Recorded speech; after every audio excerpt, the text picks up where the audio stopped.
Hello, everybody.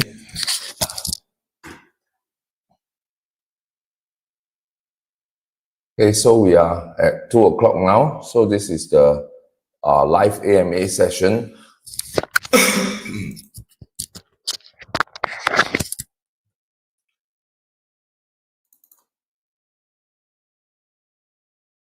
All right, so if you are ready, you can start asking questions already.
Hello.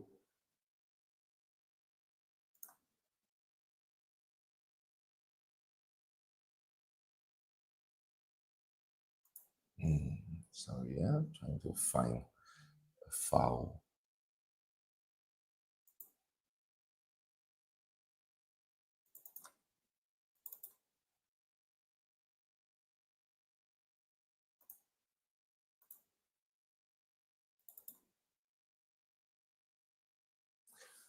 Okay, so I have Lisha have a question. When we talk about the extent of change in quantity demanded for imports in response to a change in exchange rate, should we use CPDM or CED? I think you answer your own question, right? When we talk about a change in the quantity demanded for imports, right, then it should be obviously PDM, right? So CED should be about how the exchange rate change causes the imported goods prices to change in local currency, and that in turn causes the consumers to switch either to or from domestically produced goods. Then on local goods, then you use CED. Right? On imported goods, right, should be at PDM alone, right? Because what is PDM measuring? PDM is measuring how consumers quantity demand or imports respond to imported prices changing. So then obviously the answer should be PDM. All right, so I'm going to move on. Alicia, if that doesn't answer your question or it's not clear, please follow up with another question. Charlie wanted to ask about 2019 question 2 part F. Okay, give me a moment, Charlie. Let me open the file. So this is, give me a moment, this case study. 2019 question 2.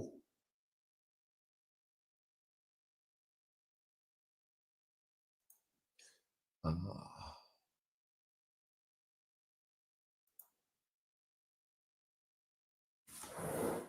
on. So I need to change this. Sorry, one moment. Let me figure out how to do this.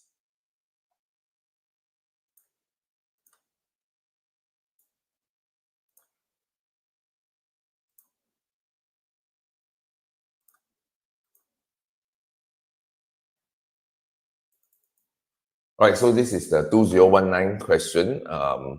Oops, sorry, it's not shared yet. Okay, so you're looking at question 2, part F. So let's scroll down to question 2. Part F, using economic analysis, explain and based on the evidence provided, discuss whether you agree with the view that globalization is reversible. So the question of whether globalization is reversible, right, means that can the world, right, move back to a stage where we no longer believe in free movement of goods and services, or as free movement of goods and services as currently, don't want to have so much free movement of capital and labor between countries. So how would that happen, right? So you got to look at the enablers of globalization. The enablers of globalization were changes in ideological changes, where people in the world started to believe that globalization was good and the open markets were good, and that led to changes in governments and changes in government policies that lowered the barriers, right, to trade, barriers to labor flow, and barriers to capital flow. At the same time, there were technological advancements, right, that led to lowering of costs, right, between countries when you move goods between countries and you move people between countries and move capital between countries. Will that change? Is globalization reversible in that? Will those factors that drive globalization now go in reverse gear? Then I think technological factors, right, are unlikely to change in that direction. Right? Technological factors would unlikely retreat back from enabling globalization. However, right, is it possible that sufficient people in the world, right, start to believe that globalization is more bad than good? For instance, if they are, then people will vote in new governments around the world that will put in more restrictive policies. So at the end of the day, what affects this, right, is whether the majority of people in the world feels that globalization is more beneficial than harmful. I feel today there's a lot of anti-globalization movement in the world because a lot of people disadvantaged because of globalization, or they perceive that they are disadvantaged because of globalization. Because as we all know, in a capitalist society, that it tends to lead to rising income inequality. And what globalization done, right, was to turbocharge that phenomenon where in a capitalist society, you have a widening income gap. So this widening income gap grew rapidly. What I feel, right, is in the world, there are many countries, right, who either don't acknowledge that globalization widen income gap and therefore don't do anything about it because they don't acknowledge this problem, or there are countries that when the government acknowledges this problem but are not doing enough, either because they don't know what to do or they are trying out different solutions. So I think going forward, right, my suspicion is that the world is more likely to reach a point where we figure out how best to allocate the resources or reallocate resources within a society such that globalization will take care or benefit the vast majority of people, and there must be some kind of safety net or some kind of redistribution channel by which the people who lost out due to globalization are then compensated for, so that the vast majority of people in the society will support, continue support globalization, and therefore continue to support political leaders, right, that will pursue policies that support globalization. Right, that's how I would approach this question. All right, next, DC asks, for education and its positive externality and AT for this argument, if the government overestimates the external benefit and over-subsidizes, incurring higher costs leading to overconsumption, would the opportunity cost arising from overconsumption count towards the deadweight loss? The opportunity cost, right, of the overconsumption would be part of the marginal social cost, right? So the MSC, right, already factor in the cost of directing resources towards this. So if you look at the deadweight loss, right, the deadweight loss is calculating the area between MSB and MSC, right? Then yes, of course, that will be part of the deadweight loss, right? So your question, right, stem from a lack of understanding of what exactly the deadweight loss actually refers to. Give me a moment. Let me show you what I mean by that. All right, so if you look at MSB and MSC of any good, right, So the intersection of these two give you social optimum. So if you are over consuming or over producing at QP, right? Why is this area a dead weight loss? It's because as you go beyond QS to QP, the increase in total benefit to society is this area, while the increase in total cost to society is this red area here. So the area in between the two trapezium, right, which is a blue color shaded triangle, the dead weight loss, right, is actually the increase in total social cost minus the increase in total social benefit. So since the MSC already would have included the opportunity cost, then yes, this would be part of the dead weight loss. All right, DC, what is this 2023F? What are you talking about? Are you asking me to go through that question? Or?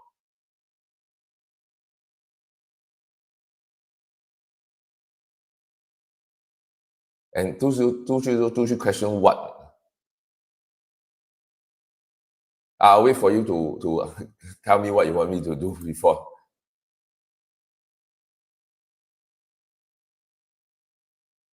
Okay.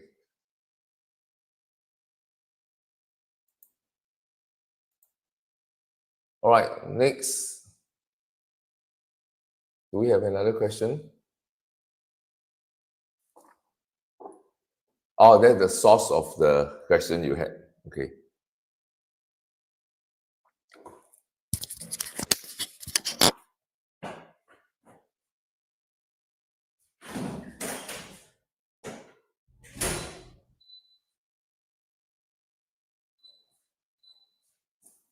Sorry, I had to go and adjust the aircon.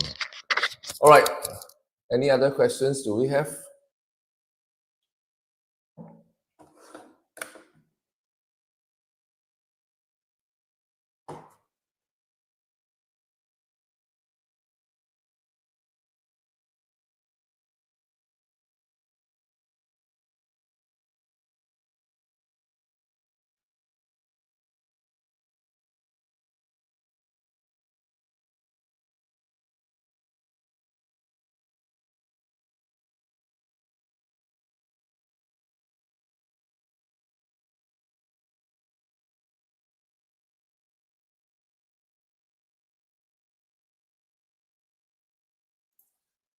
Okay, could you go through again why for non-provision of public goods, non-rivalrous is insufficient?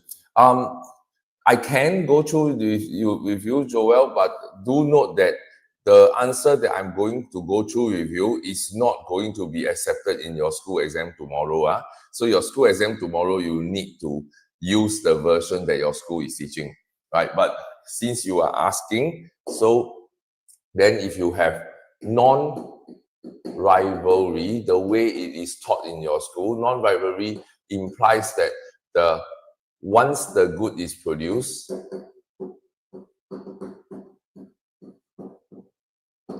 the marginal cost of letting one additional consumer use the good is zero, right? So then, therefore, to achieve, so the key point is here, to achieve allocative efficiency, the good should be priced at P, which is equal to the marginal cost to society, which is of letting one more person consume the good, should be $0. So this is the allocative efficiency price to set. However, right, then what most of the school go on to say is that, however, at P equals to 0, then no firm will produce this good, or no private profit-driven firm will produce this good. So then this implies that any profit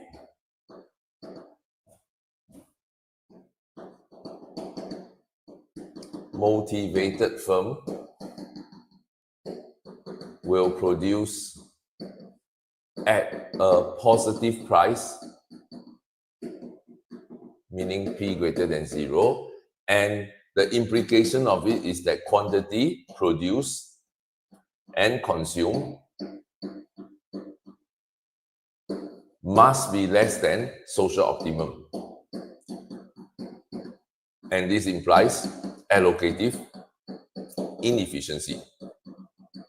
Right? So with this argument, right, then non-rivalry on its own, right, will only lead to the good being underproduced, right? If a good is not a public good, if it's just non-rivalry, all it does is it leads to it being underproduced and underconsumed in the economy. However, the market failure that is the syllabus require you to explain, right, is why there is non-provision of public good, meaning that why is it that in a free market the good doesn't get produced at all, instead of the good is underproduced. So this is the reason why it won't be enough. But having said that though, right, Joel, I'll remind you again, that's not the answer your teachers are looking for. The answer your teachers are looking for is a bit different. So please follow your school notes for tomorrow's exam. Right, after promos, right, after prelims, sorry, then you go and learn the more rigorous version of this.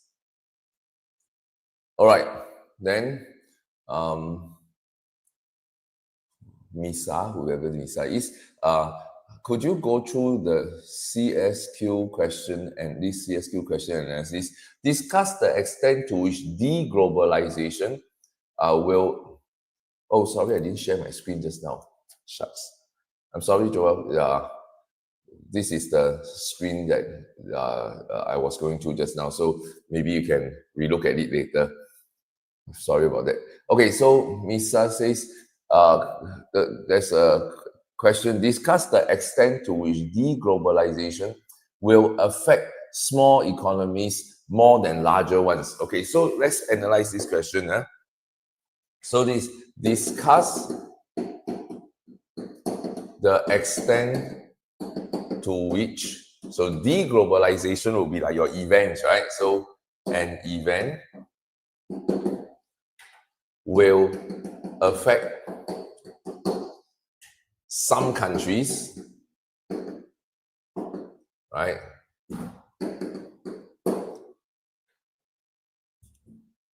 more than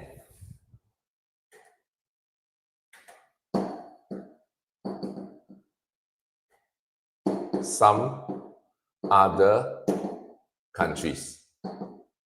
So some countries meaning smaller economies, other countries being larger economies. So this is what we call a HOTS, type 2 effects of events, right?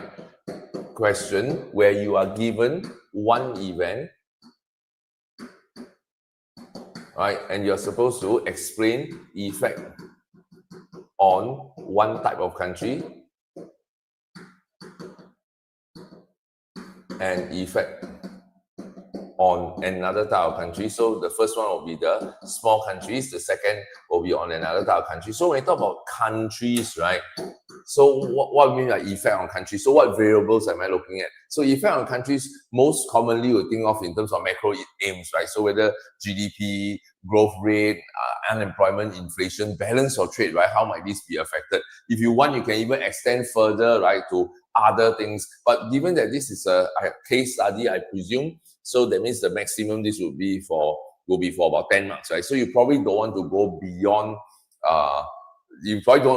just the macro aims. So once you explain the impact, right, on these kind of countries, then the evaluation here, right, is a comparison. So the EV is going to focus on whether the impact is larger on one type of country or another country. Okay, so I hope that answers your question. So the structure, I repeat again, explain how the deglobalization affects smaller countries. Explain only, right? So use the ADS model to explain the macroeconomic implications. Then how this affect larger countries. Then use ADS to explain. Then after that, for EV, take a stand, or do you think whether it affects the larger countries more or the smaller countries more? Why do you think so? Using the characteristics of small and large countries to explain. All right. Esme asks, what's the HOTS question type unique to CSQ and how do we answer it? So the HOTS question type unique to CSQ is called type 5, is sufficiency of data. How does this question look like? You are asked to, you'll be given some data, right, in the tables, right, or the charts. Then your task, right, is to discuss the extent to which these data can support a conclusion. So then the way you approach this is to use a thesis, antithesis, evaluation structure. So thesis will be in what way can the data given be used to explain, to support a particular viewpoint or conclusion that we want to draw based on the data.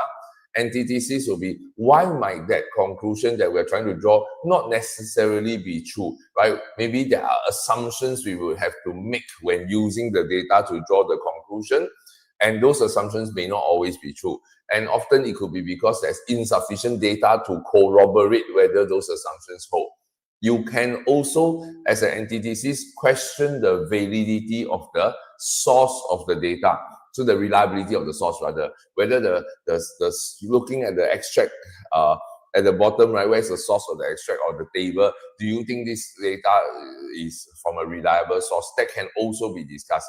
Then at the end of the day, in evaluation, you say, okay, in spite of these problems, you either say that in spite of these challenges, I still feel this data is able to support a viewpoint, or you can say that because of all the concerns I have, right, I don't think we can draw this conclusion. So that will be a TAE structure.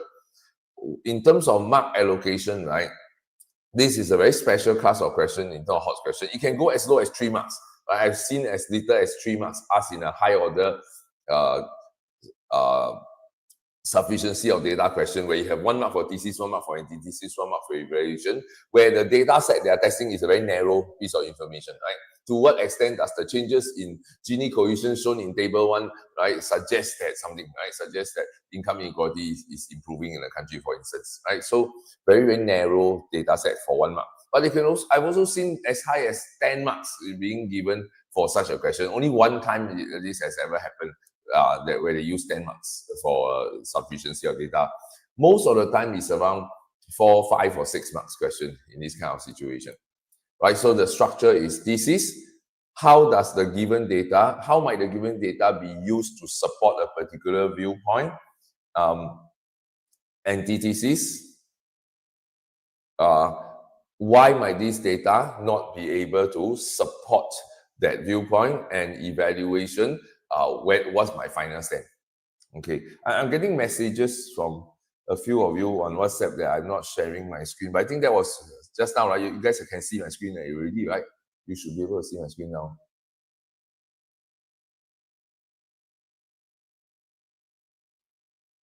All right, so that I hope that answers Esme's question. Any one of you who might answer your question, and if it wasn't sufficiently clear, please follow up with more questions. Or if I wasn't addressing what you were trying to ask.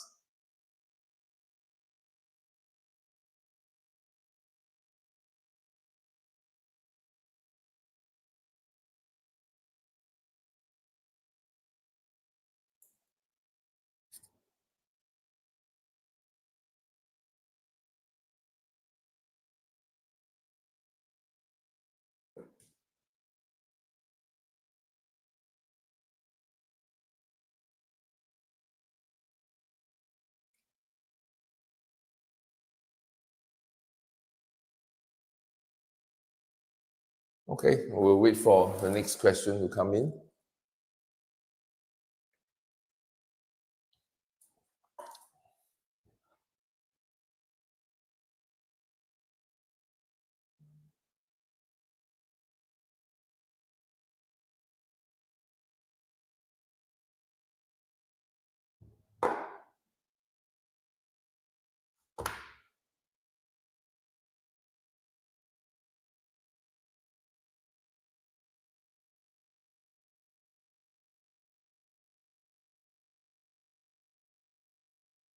All right, I got a question from Jake, who wants to ask about 2022 A-level question 2C. So hang on, let me open this up. So let's remove this. Share screen.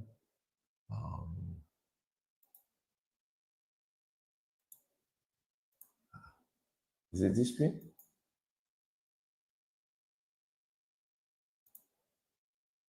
All right, so this is, let me just double check that we're on the correct one. So this is 2022, question 2C. Explain with reference to extract aid, what might be the opportunity cost of the 19 billion invested by Singapore government to build the country into a global R&D hub? So basically, this is a 2-mark question. You are supposed to explain one thing. Explain with reference to extract aid, what might be the opportunity cost. So what you need to do is to identify what could be the opportunity cost and explain like how this opportunity cost come about. Now, normally in this kind of situation, right, whenever I see the word opportunity cost in the case study question, I will start with defining first. Right, I'm going to define what is opportunity cost.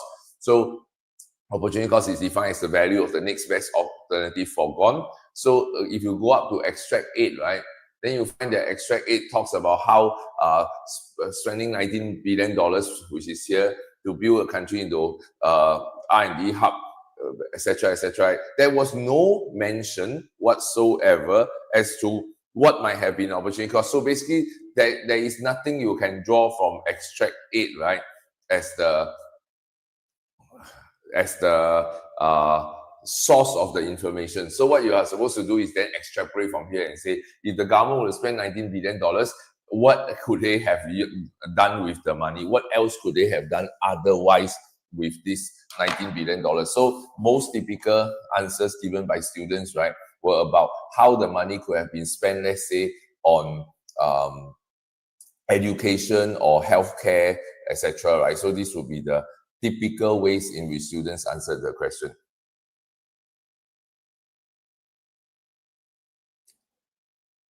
Okay, so Jake, I hope that addresses your question. Okay. Hang on, where am I next?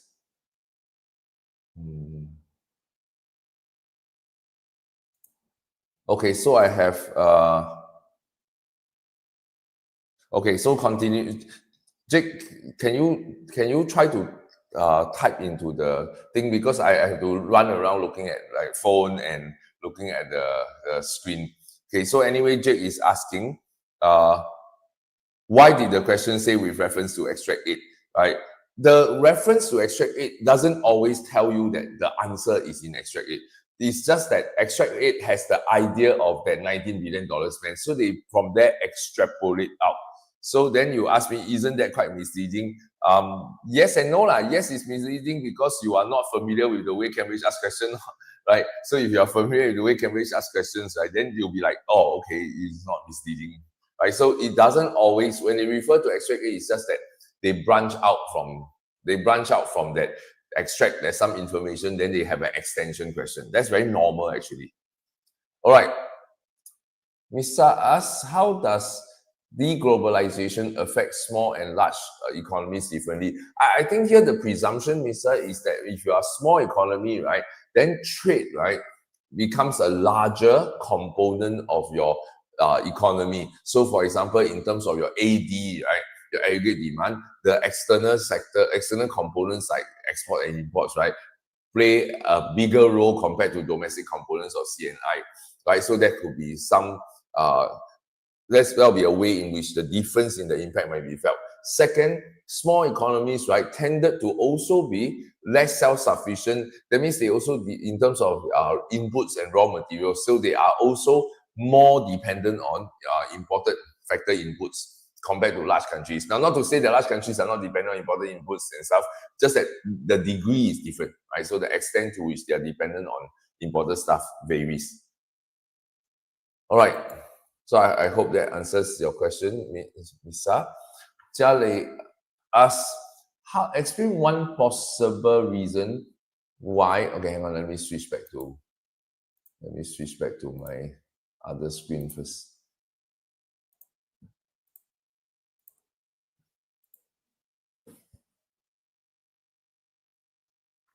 Explain one possible reason why SG has such high participation rate in global value chain. If my answer is due to lack of natural resources, so firms rather produce where resources is leading, right? Where resources is leading to lower, wait, I don't get it. Where resources is, so firms rather produce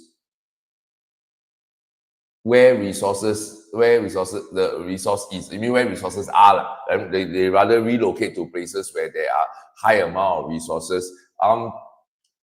Possibly, but firms produce wherever they produce based on wherever it is most profitable to produce, right? So they have to take into account. Also, if they're selling the product globally, and then they are looking at where it's cheapest to produce, for example, which includes things like, do I have to pay tariffs? What's the transport cost? What's the production cost like? Right? So firms produce wherever they want to produce. The reason why Singapore, right, being a country that has that participate a lot in the global value chain, right? There's several, right? Number one, we don't have a lot of raw materials. That's why a lot of things that we want to produce, we need to import. Second, right, there are a lot of things that Singapore, right, cannot try to produce everything on our own because our country is small with a limited total amount of resources, right? Then it only makes sense for us to specialize in those stages of production, right, where Singapore has the highest comparative advantage in, right? So in 200 years ago, right, when David Ricardo came out with the theory of comparative advantage, the presumption here was that a country A has CA in good X, country B has CA in good Y, and each country specializes, right, in the good that they respectively have CA in, and they produce the entire good from beginning to the end. That's a little unrealistic, especially in the modern world where tariffs are low, transport costs have dramatically decreased, right?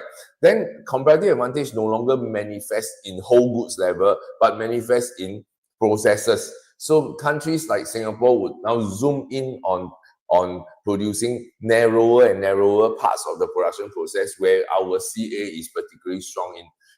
Because if we have more resources, we can produce perhaps larger segments of the production, or maybe produce even 3/4 of a good, right? But now, given that we have very limited resources, we direct our scarce resources to the best use, where maybe we only develop a very, very high-tech segment of the whole production process. And that's how we specialize. Okay, so then coming back to your question, you said that leading to lower transport costs. I think your choice of vocabulary is wrong. It is not that when the firm choose wherever to produce that leads to the low production cost. It is the low production cost that makes it feasible, right, for firms to situate their production process across multiple countries, right? So it's low production cost is the causal event, not the consequence of this participation in global supply chains, right? So will this be considered two reasons, lack of resources and low transport costs? Yes, right? These are two reasons you can suggest. There are more reasons you can talk about, like including the absence of high trade barriers, right? Owing to the many free trade agreements that Singapore have with many countries. That would also be a good reason to support. All right, next, we have next question from, okay, I'm assuming this, Jaden, right? Do we have to write the full multiplier process for CSQ? If we don't, then how much we write? Good question. When multiplier only applies, right, when there's any event that changes AD that affects like R and Y, right? So in an essay situation, we normally have to write the multiplier effect. Do we do the full K effect in an essay? We normally don't even do the full K effect. We do a more summarized version in the essay paper. In a case study, right, then I would say there ought to be a multiplier effect when some event affects the components of AD, cause AD to change and cause national income to change. But whether you write it in, don't write it in, all depends on the marks. So if let's say this was a 2-mark question, right, I'll probably not explain the multiplier effect. I probably just state that there's a multiplier effect that I won't explain. If it was 3 or 4 marks, right, I might give a very brief 1-line, 2-line explanation. But if it was those 8-mark and 10-mark, right, then I will give the normal, briefer version I will use in essay. Right, so that means you're talking about a full version, right? In case study, you pretty much never ever use it, right? Case study will never get to use the fullest version. So it's either the summarized version that we normally use in essay question, part A essay, or even less when there are fewer, but those only for the 8 and 10-mark question. For the fewer mark one, 4-mark, 5-mark, 3-mark question, very brief. 2 marks, I won't even bother. All right. Next, I have a question from Esme.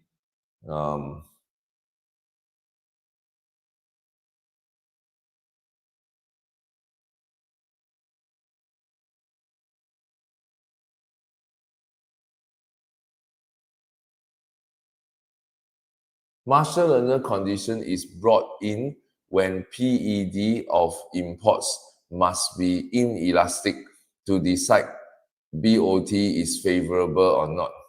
Marshall-Lerner condition is only brought in when PED of imports might be pricing assay to decide whether BOT favor. Okay, Esme, yes, I think I know what you're trying to ask. So what Esme is asking is, suppose your event is a change in exchange rate and you want to know what happened to BOT. So let's say, for example, you have depreciation. So a depreciation will cause the price of X in your country to decrease in foreign currency. Q of X increase, therefore nominal value of X in local currency rises for sure, right? So that means I don't even need to use PED X because this is in local currency. Then depreciation makes price of imports become more expensive in local currency. And this causes Q of M to fall. Then nominal M, right, may rise or may fall depending on PED M is greater than 1 or less than 1. So what Esme is trying to say is that if we assume that PED M is greater than 1, then the fall in QM will be more than proportionate to the rise in PM. So nominal M falls. So if nominal M falls, right, given that PEDM is greater than 1, then the conclusion here is that BOT, which is X minus M, X would have risen, M would have fallen, BOT should have fallen, right? Then you don't need to bring in Marshall-Lerner condition at all if you are prepared to argue that PEDM is greater than 1 and you are able to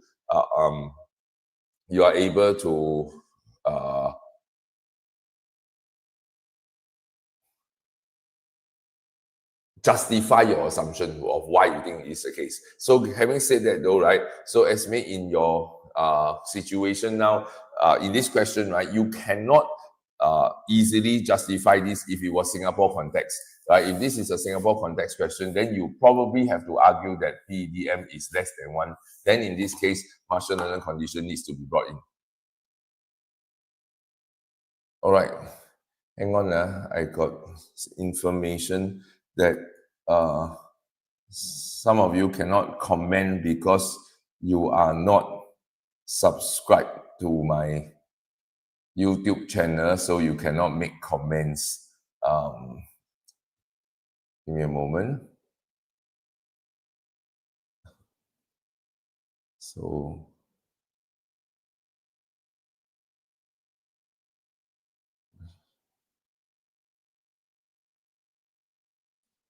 All right. So I have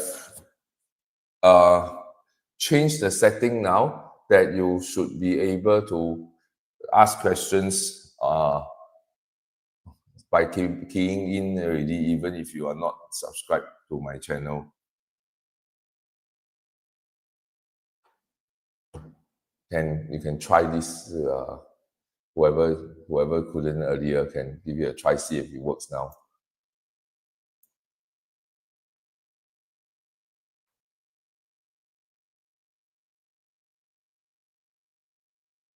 Okay, earlier I had a question from Meredith.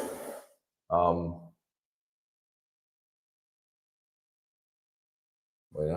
need to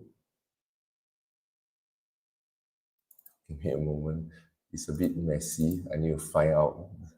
So Meredith had a question. What was the question Meredith wanted to ask?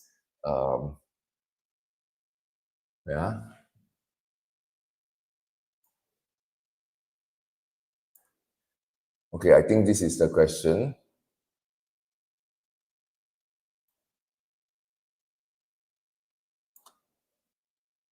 With reference to extract 4, explain how a country might seek to ban or restrict exports of commodities to bring down domestic prices, and why this would be a misguided attempt to put a lid on soaring domestic prices. Okay, so this, okay, we saw the question already. So now let's look at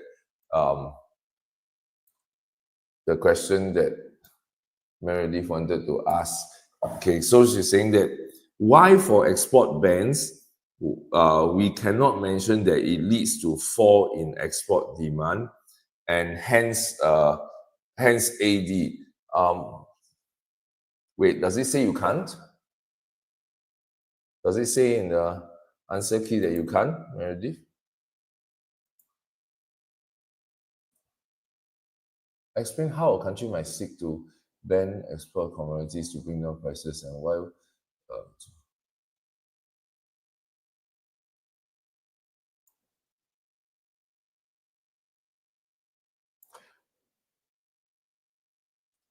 Is in the remark of the question, let's see. Some candidates with interview question reflecting pro-graphs of the case material. Explanation experiment will be used in export statutory papers. Okay, I get what you're trying to say. Okay, so in the comments.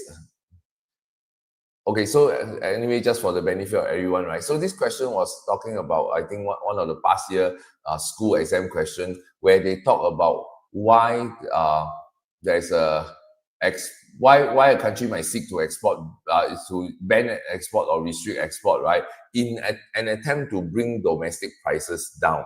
And then what Meredith is asking, right, is that how come you actually I can't show this. Wait, let me see how I can properly show this.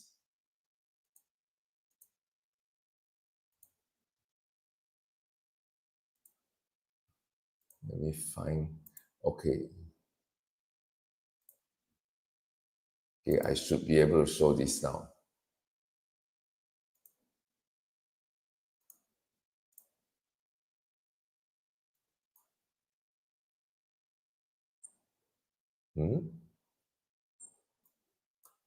How do I move this thing?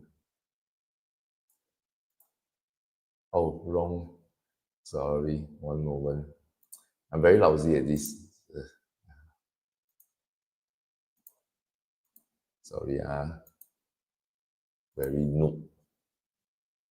Okay, I think I got it this time. All right, so I don't know if you can see this now. So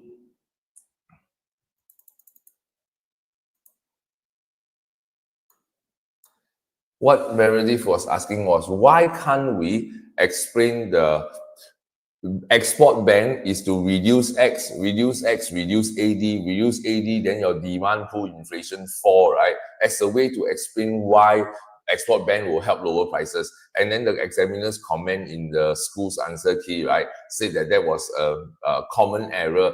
And I agree, right? I will agree with your teacher Meredith on this point is because I didn't see the case study, but from the way the question is set, right, it would seem that the question is asking for a particular like agricultural products, right, or that has a shortage. So the country's government, right, in order to prevent the prices from rising too high domestically, choose to limit export for that particular good. Then the intended way at which that's supposed to work, right, is to increase domestic supply of the good for that market so as to suppress prices. So that's the intended way for the policy to work, is to work through a microeconomic analysis of the outcome.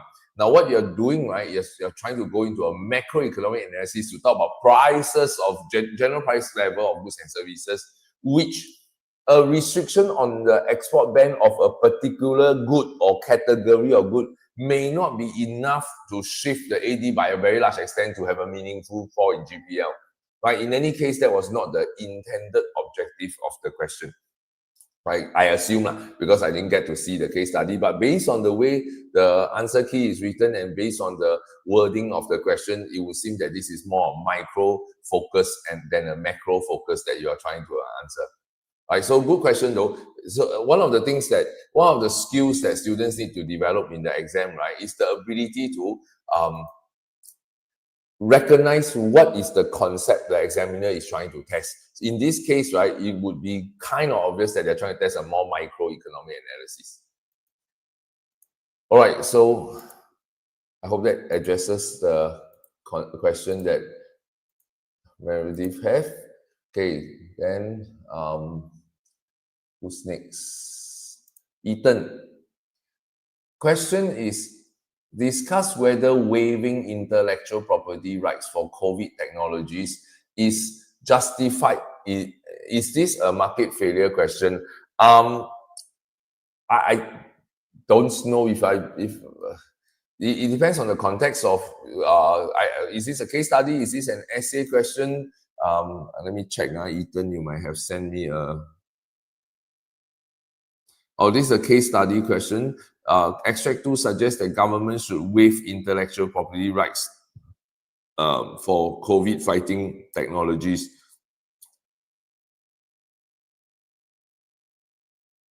I guess the idea of waiving intellectual property rights, right, is to allow for perhaps more companies, right, to be able to enter the market and use the perhaps vaccines that are developed by companies to then mass produce, right? So you got many producers producing and competing, right, to lower the price of COVID. So I think that's what the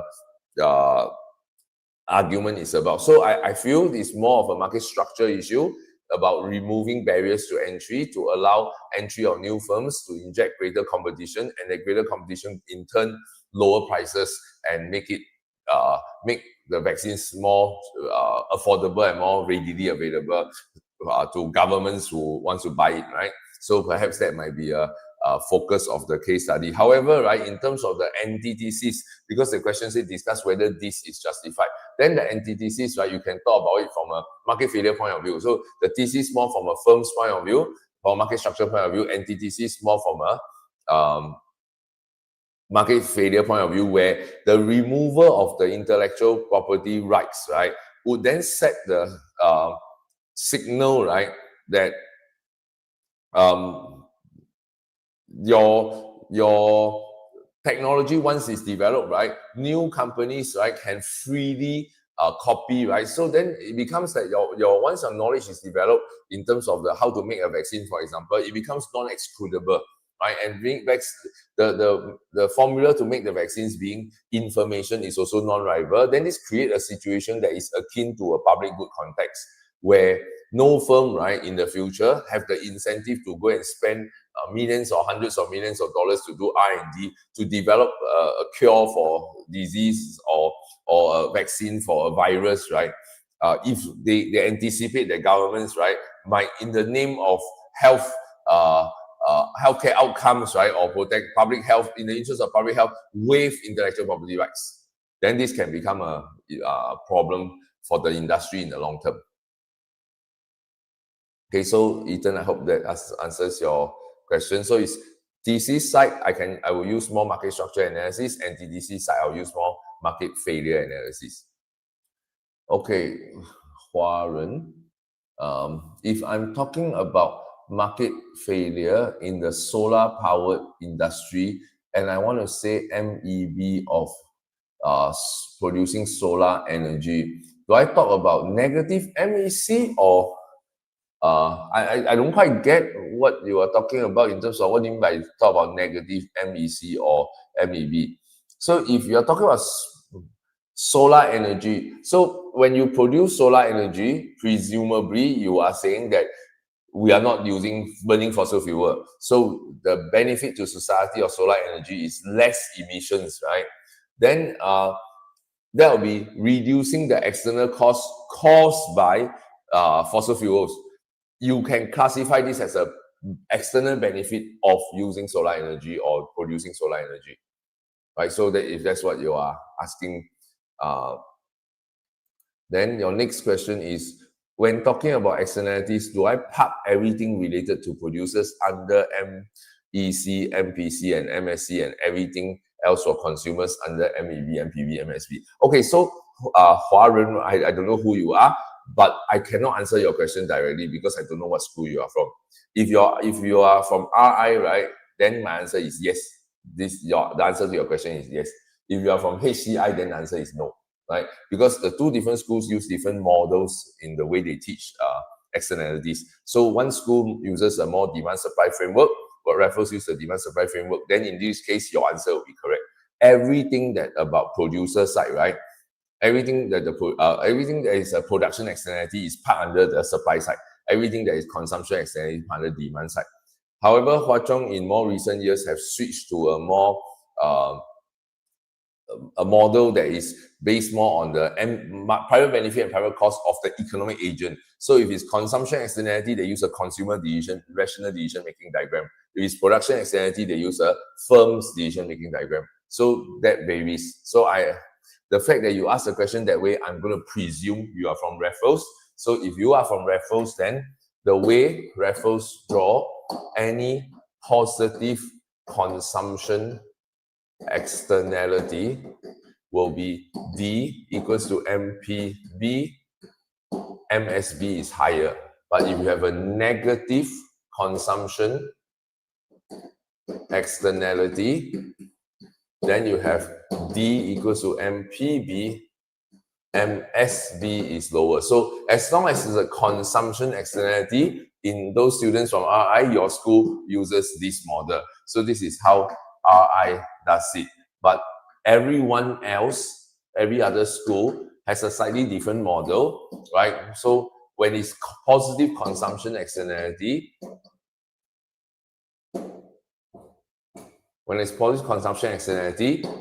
this is what other schools will do. When it's negative consumption externality, this is what other schools will do. Now, where's the difference? The difference lies in how they label this guy.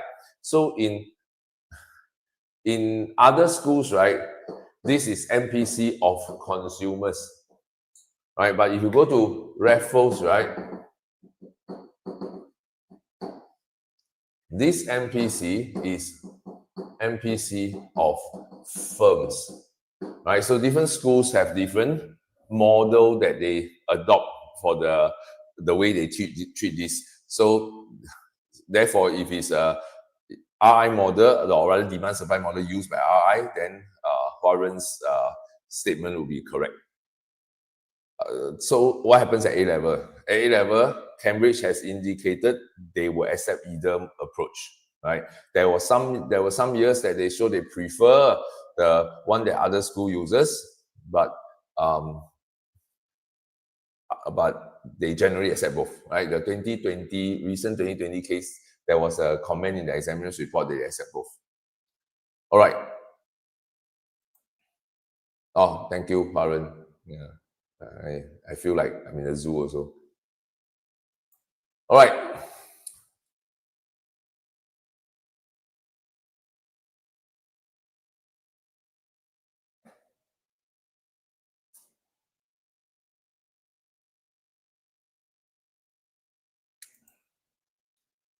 Sorry, who is this? I missed your question. Let me, oh, thank you for telling me. I don't know how to pronounce your name. Neil. Okay. How do you answer? Discuss the factors a firm has to consider when deciding to enter the market. Is BTE always a revenue factor, or do we explain the implications of BTE on a new firm? Discuss the factors a firm has to consider. So this is what is the question type here? So discuss is a hot question. Discuss the factors. The moment I see the word factors, right, these are factors affecting something, right? So these are determinants. So once I know that these are determinants, then I know that this is a hot causes question. Discuss the factors a new firm has to consider to do what? When deciding. Okay, so the key phrase is when deciding. So this is what we call causes of a decision. Right, so in causes of a decision, the first thing you need to do, right, is to recognize that there is a decision making framework, right? And this decision making framework is known as the marginalist principle, where the firm considers the marginal private benefit versus the marginal private cost. So you look at whether benefit outweigh cost or cost outweigh benefit. However, right, the firm is only estimating benefit and estimating cost. So we don't know for sure what is the benefit and cost. In terms of I enter the industry, I will have a certain revenue I expect to earn. As a certain cost I expect to incur. The revenue that I expect to earn must be based on certain assumptions that the firm is making about how many units of the good I will sell per month, how many dollars can I sell that good at? If I sell at this price, how much money do I make each month? That's my projected revenue. So there are factors that affect how much market share can I get, what price can I sell at, what's the market demand curve. Then I also got to factor in, right, when I enter the market, how am I going to capture new market share? Whether my existing rivals, the incumbent firms, are they going to respond to my entry? Are they going to do something, exert some pressure on me using some kind of pricing strategy? So then there are certain probabilities attached to whether they act against my entry or not. So there are risk factors that we need to consider as well. Right, so when you take into account, so the firms have to take into account these ideas on the benefit side. Then on the cost side, then the firm has to consider what are the costs of production that I need to take into account. Any other costs in terms of the need to perhaps fight against entry barriers or strategies, right, that the incumbent firms might implement. So I might have to consider additional advertising costs, for example. Right, so these are the ideas that we need to consider that a firm needs to take into account. Now, I don't know how many marks this question is, because it could be it didn't indicate, so might be an essay, might be a case study. If this was a case study, I suspect this would be an 8-mark question. Then you have 2 factors, right? One benefit factor, MPV factor, one MPC factor, and then you talk about how these factors, right, would play into the decision and what will make these factors larger or smaller and how they ultimately affect the firm's decision. If this was an essay question that is 15 marks, then you have time to write more factors. So maybe 2 factors on the demand side, 2 factors on revenue side, 2 factors on the cost side. Right, so your question is BTE always a revenue factor? I think BTE is about I would think of BTE as a cost factor, right? How can I overcome the barriers to entry. What must I do to overcome BTEs? So in terms of what kind of cost, so let's say branding, for example, right, is the branding of the existing firm is the barrier to entry. Then what is the cost to me, right, when I have to overcome the incumbent's superior branding, right? So how do I penetrate the market? So what kind of cost do I have to incur? So I will think about it from that way. All right.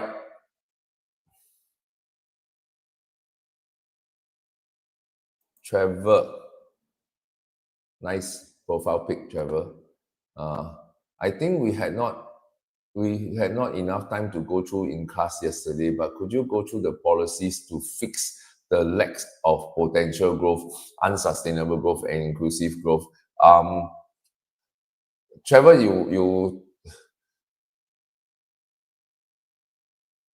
okay, fine. Since you asked, I'll go through. So lack of potential growth, right? For your class, we didn't manage to go through. Lack of potential growth in a country, right, is basically solved by using QQT factors, right? Quantity of resources, quality of resources, and level of technology.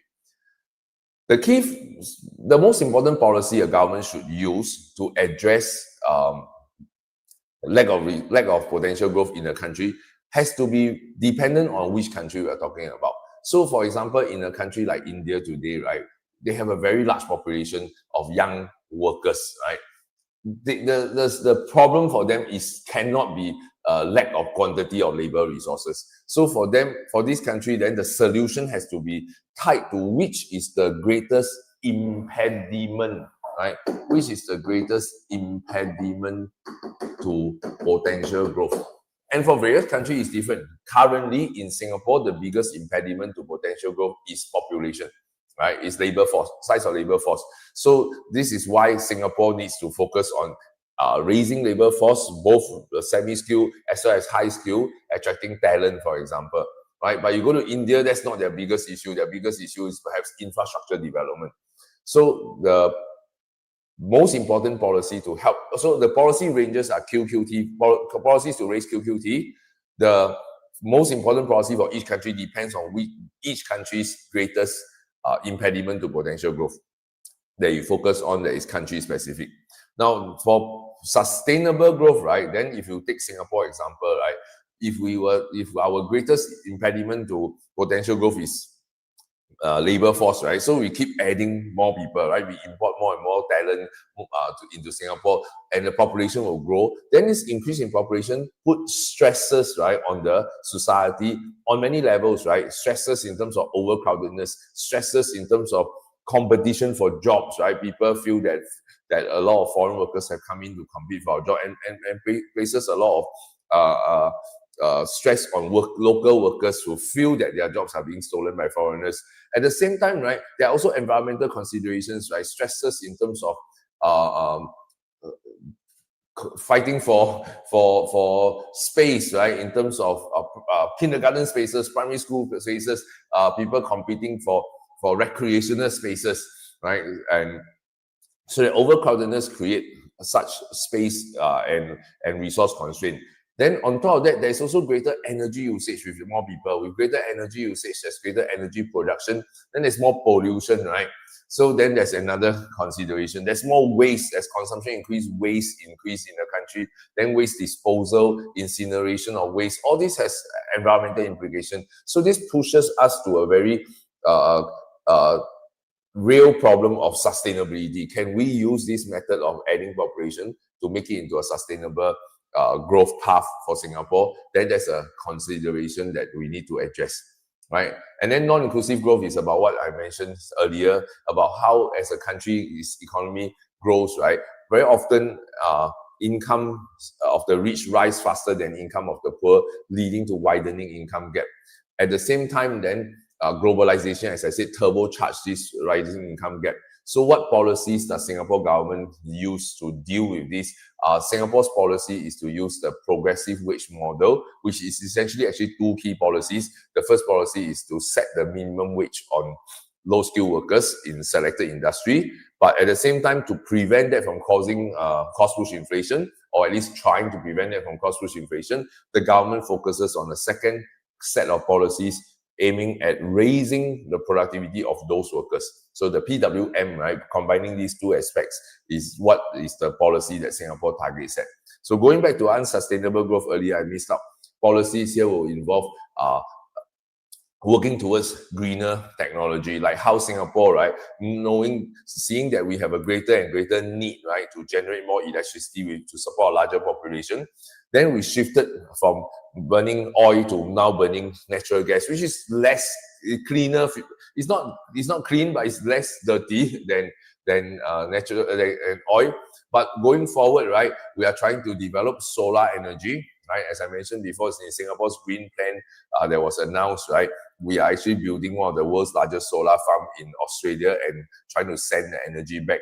And maybe, right, maybe there's rumors going around on the internet that maybe the government is considering going nuclear power at some point in the near future, right? So these are ways that we're trying to develop using green tech, right, to help us cope with the rising pressures, right, on environment as well as on society, right, when we have population growth. All right. Meredith, is it true that with tariff, firms unable to compete at lower price leave the market, and this increases the price setting ability of remaining firms so that price increase above initial levels? I don't know what precisely you are referring to. So let me try to interpret what you're saying, Meredith. So assuming my country has local firms that are producing goods, and then we can also import goods from other countries. If that's the case, we import at a world price, right? So we are importing goods at the world price. So this is P world and this is S world. So the price, this good is sold in my country is world price, and we have a quantity, let's call this Q1. Let's call this Q4, right? So Q1 to Q4 is what we import. So you're saying that when we impose a tariff, S world plus tariff T dollars, then the world price rise to PW plus T. Are you asking what is the reason for this price increase? If you're asking what's the reason for this price increase, then this price increase is simply talking about when the imports have increased, when the tariff has increased, it's become costlier to buy imports from other countries. And because of that, consumers will switch over to buy the now relatively cheaper local goods. But as the demand for local goods starts to increase, that will drive up the price of local goods until the local goods price rise to match the new import price, which is PW plus T, and that's how we get to equilibrium, right? So then there's no mention, you don't need to bring in whatever things like firms shut down, competition, etc., right? So all that is happening is the market adjustment process to the new market equilibrium price. Now, if you are asking whether, if I'm reading you correctly, you're asking that somehow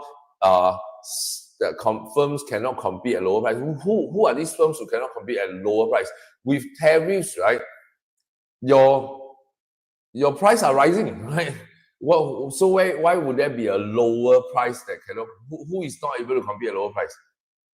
So I really don't get this part of the question. When tariffs are imposed, prices rise. So why would firms that previously can survive not be able to survive now have to leave the market? They don't make sense, huh? Okay, so if that's not what you're trying to ask, can you rephrase your question to make it clearer? Well, I move on to Ethan's question first. Ethan, the answer key used market failure analysis to say that falling price of vaccines as a result helps to increase demand. Can I say that the supply increases instead to social optimum? I sent by WhatsApp. Let's see.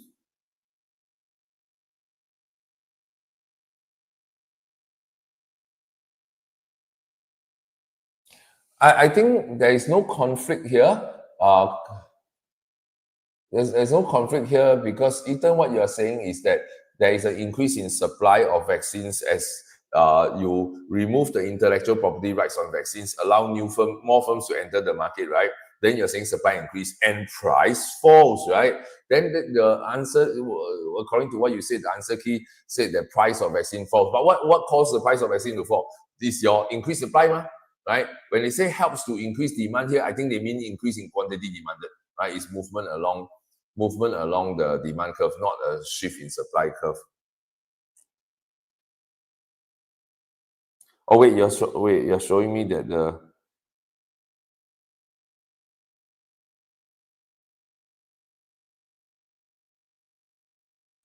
no, yeah. So Ethan, I'm looking at the answer key. I'm looking at your answer, right? I think your answer makes more sense, right? It is the increase in number of sellers that lower the price that cause a movement along the demand, not a shift of the demand curve. Yeah, I would challenge the answer. Okay, well, could you go through 2020 question 1E? Case study question 1E.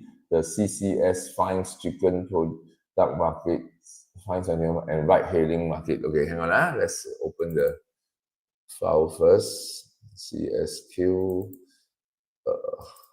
2020 question 1E.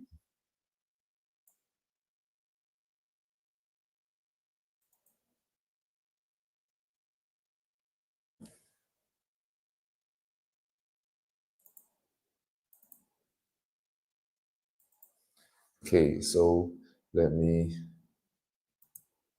set this up. Share screen. Hang on.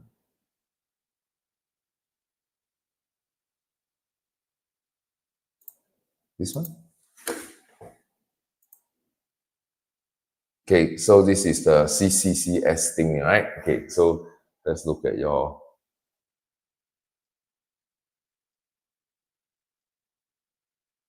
discuss whether the fines imposed by the Competition and Consumers Commission of Singapore are the best way. So discuss is a hot question. Discuss whether the fines imposed by CCCS, so this is an action, so looks like a policy action, are the best way, so this will be hot policy question, are the best way to improve outcomes for consumers, so this will be the objective. Now, they left out the specific objective. What does improve outcome for consumer means? So it's left open-ended for you to discuss. So you can talk about outcomes in terms of lower prices, perhaps. Right? You can also think of about lower outcome, better outcomes in terms of more choice, maybe.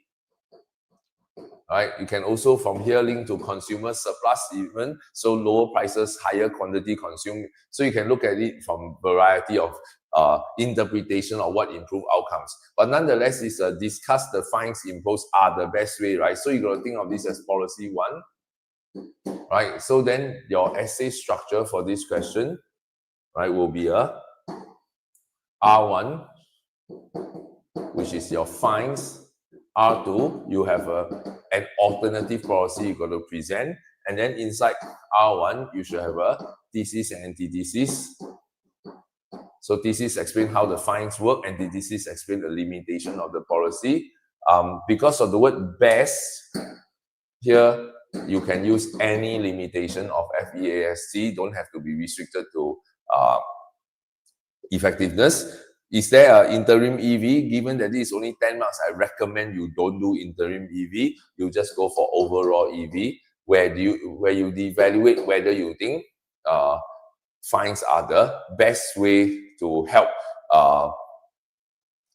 improve the outcomes of the consumers in the chicken product market, as well as the market for ride-hailing. Now, so I think what the question is also inviting you to do, right, is to consider how the two different markets, right, may not need the same policy, right? Maybe in one market, fines might be better, and in another market, a different policy might be a better strategy to use, right? So this is question number 2, right? Let me just double check.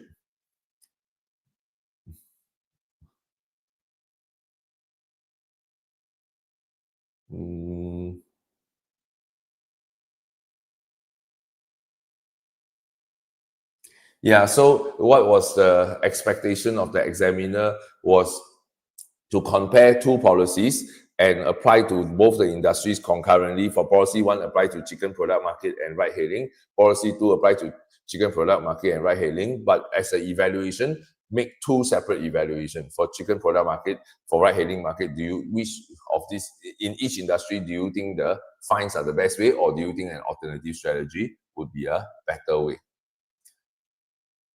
All right, let's go back to Meredith. So Meredith, so you are talking about reduction in tariffs, right? See, you ask question, must ask properly. You look at the way you ask your question, right? With tariff, right? You're asking me with a reduction in tariff, not with tariff, right? So with a reduction in tariff, let's reread your question. When there's a lower tariff, foreign firms can come in to compete. As foreign firms come in to compete, some of the local firms may not be able to survive and they shut down. And if they shut down, would that cause the prices to rise back? No, it wouldn't, right? If presumably the global market for this good is very large, right? So if you shut down, then the consumers can still buy from the rest of the world, right, at the new world price, right? The new let's say initially it was PW plus high tariff, now it's PW plus low tariff. So you can buy as much as you need from the rest of the world. The presumption is that the world supply is a horizontal line. So this phenomenon that you're talking about shouldn't happen, right? So in your country, some of the local firms cannot survive. But if you're buying from a global market, then the global market suppliers will be able to sell as much as your country wishes to buy at the new price market. So this effect should not occur at all. All right, then Ming Shan, how do I explain rational decision making by governments? You're looking at 2018 question 3. Question 3? You're talking about essay, Ming Shan, right? So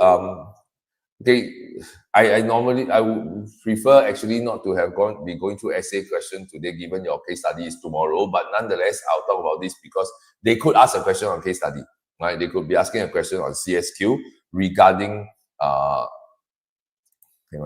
they could be asking a question on decision making by government. So how does a economic agent make decision? An economic agent makes decision, right, based on marginalist principle, right? MPB, MPC.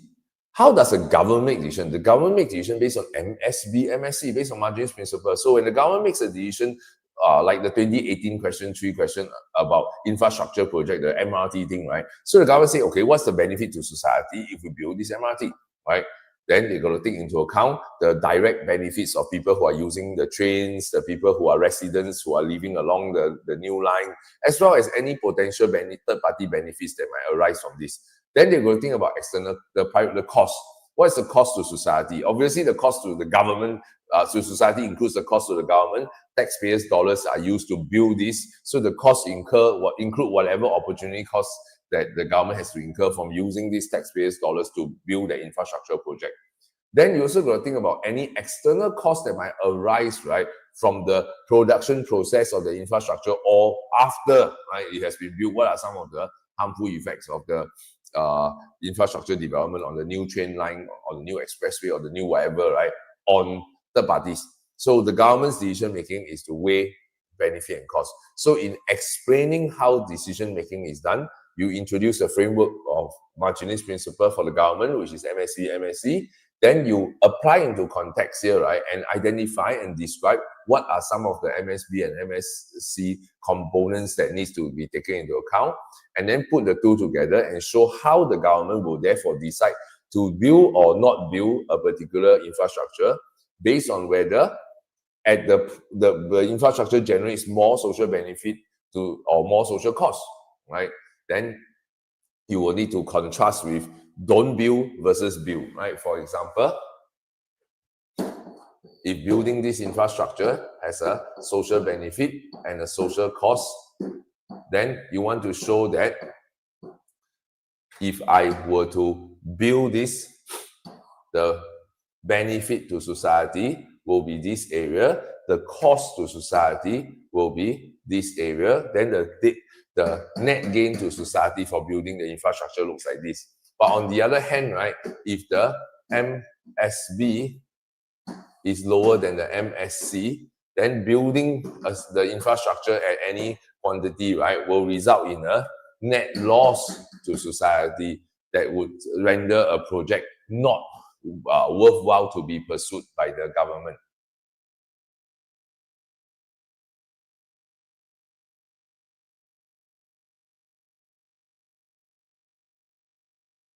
All right. Okay, next I have Angela. For predatory pricing, is the price below the rival's AVC or own AVC? Then obvious is under the rival AVC. I'm trying to prey upon you, right? I'm trying to kick you out of the market. I need to get you to go to your shutdown point. Your shutdown point is when the price you charge go lower than your AVC. So my idea is when I set my price low, I'm exerting a pressure on you through a price war to force you to match my price, and assuming you have to match my price, right? And I'm making a big assumption that whatever price I sell, you are forced to sell at or lower than my price, and I'm hoping that at that price you cannot cover your AVC, then you shut down, right? So that is the idea of predatory pricing. Right, so it's not I set price below my own AVC. My lowest point on my AVC and lowest point your AVC may not be the same. Then I set below my AVC. Then I don't kill you. I end up killing my own company. Then I shut down. That doesn't make sense, right? So it has to be lower than the other company's AVC. All right. How do you draw and explain an import quota diagram? Okay, so Huaren, the syllabus document says that the import quota diagram is not required. So, however, having said that though, many school teachers continue to teach the import quota diagram. And even though the syllabus document says it's not required, the reason why many teachers choose to teach it, right, is because they believe Cambridge examiners will still credit students' marks for drawing the import quota diagram. And I happen to be one of those teachers who agree, right? So I will go through how to draw an import quota diagram very quickly. So first, we assume that there's free trade. So there's domestic demand, domestic supply, and then there is world price, and there is S-world. So the key point to take note is that the effective supply curve is this line now. So when the effective supply curve intersects the demand curve, this is your market equilibrium. So this is your Q4, this is your Q1. So initially, this is the amount produced locally. This is the amount imported. And this is the amount consumed. So the consumers consume a total of OQ4, but OQ1 is produced locally, Q1, Q4 is imported. Then the government in this case is saying that you can import, right? You can import however much you like at the world price. So the government has no restriction.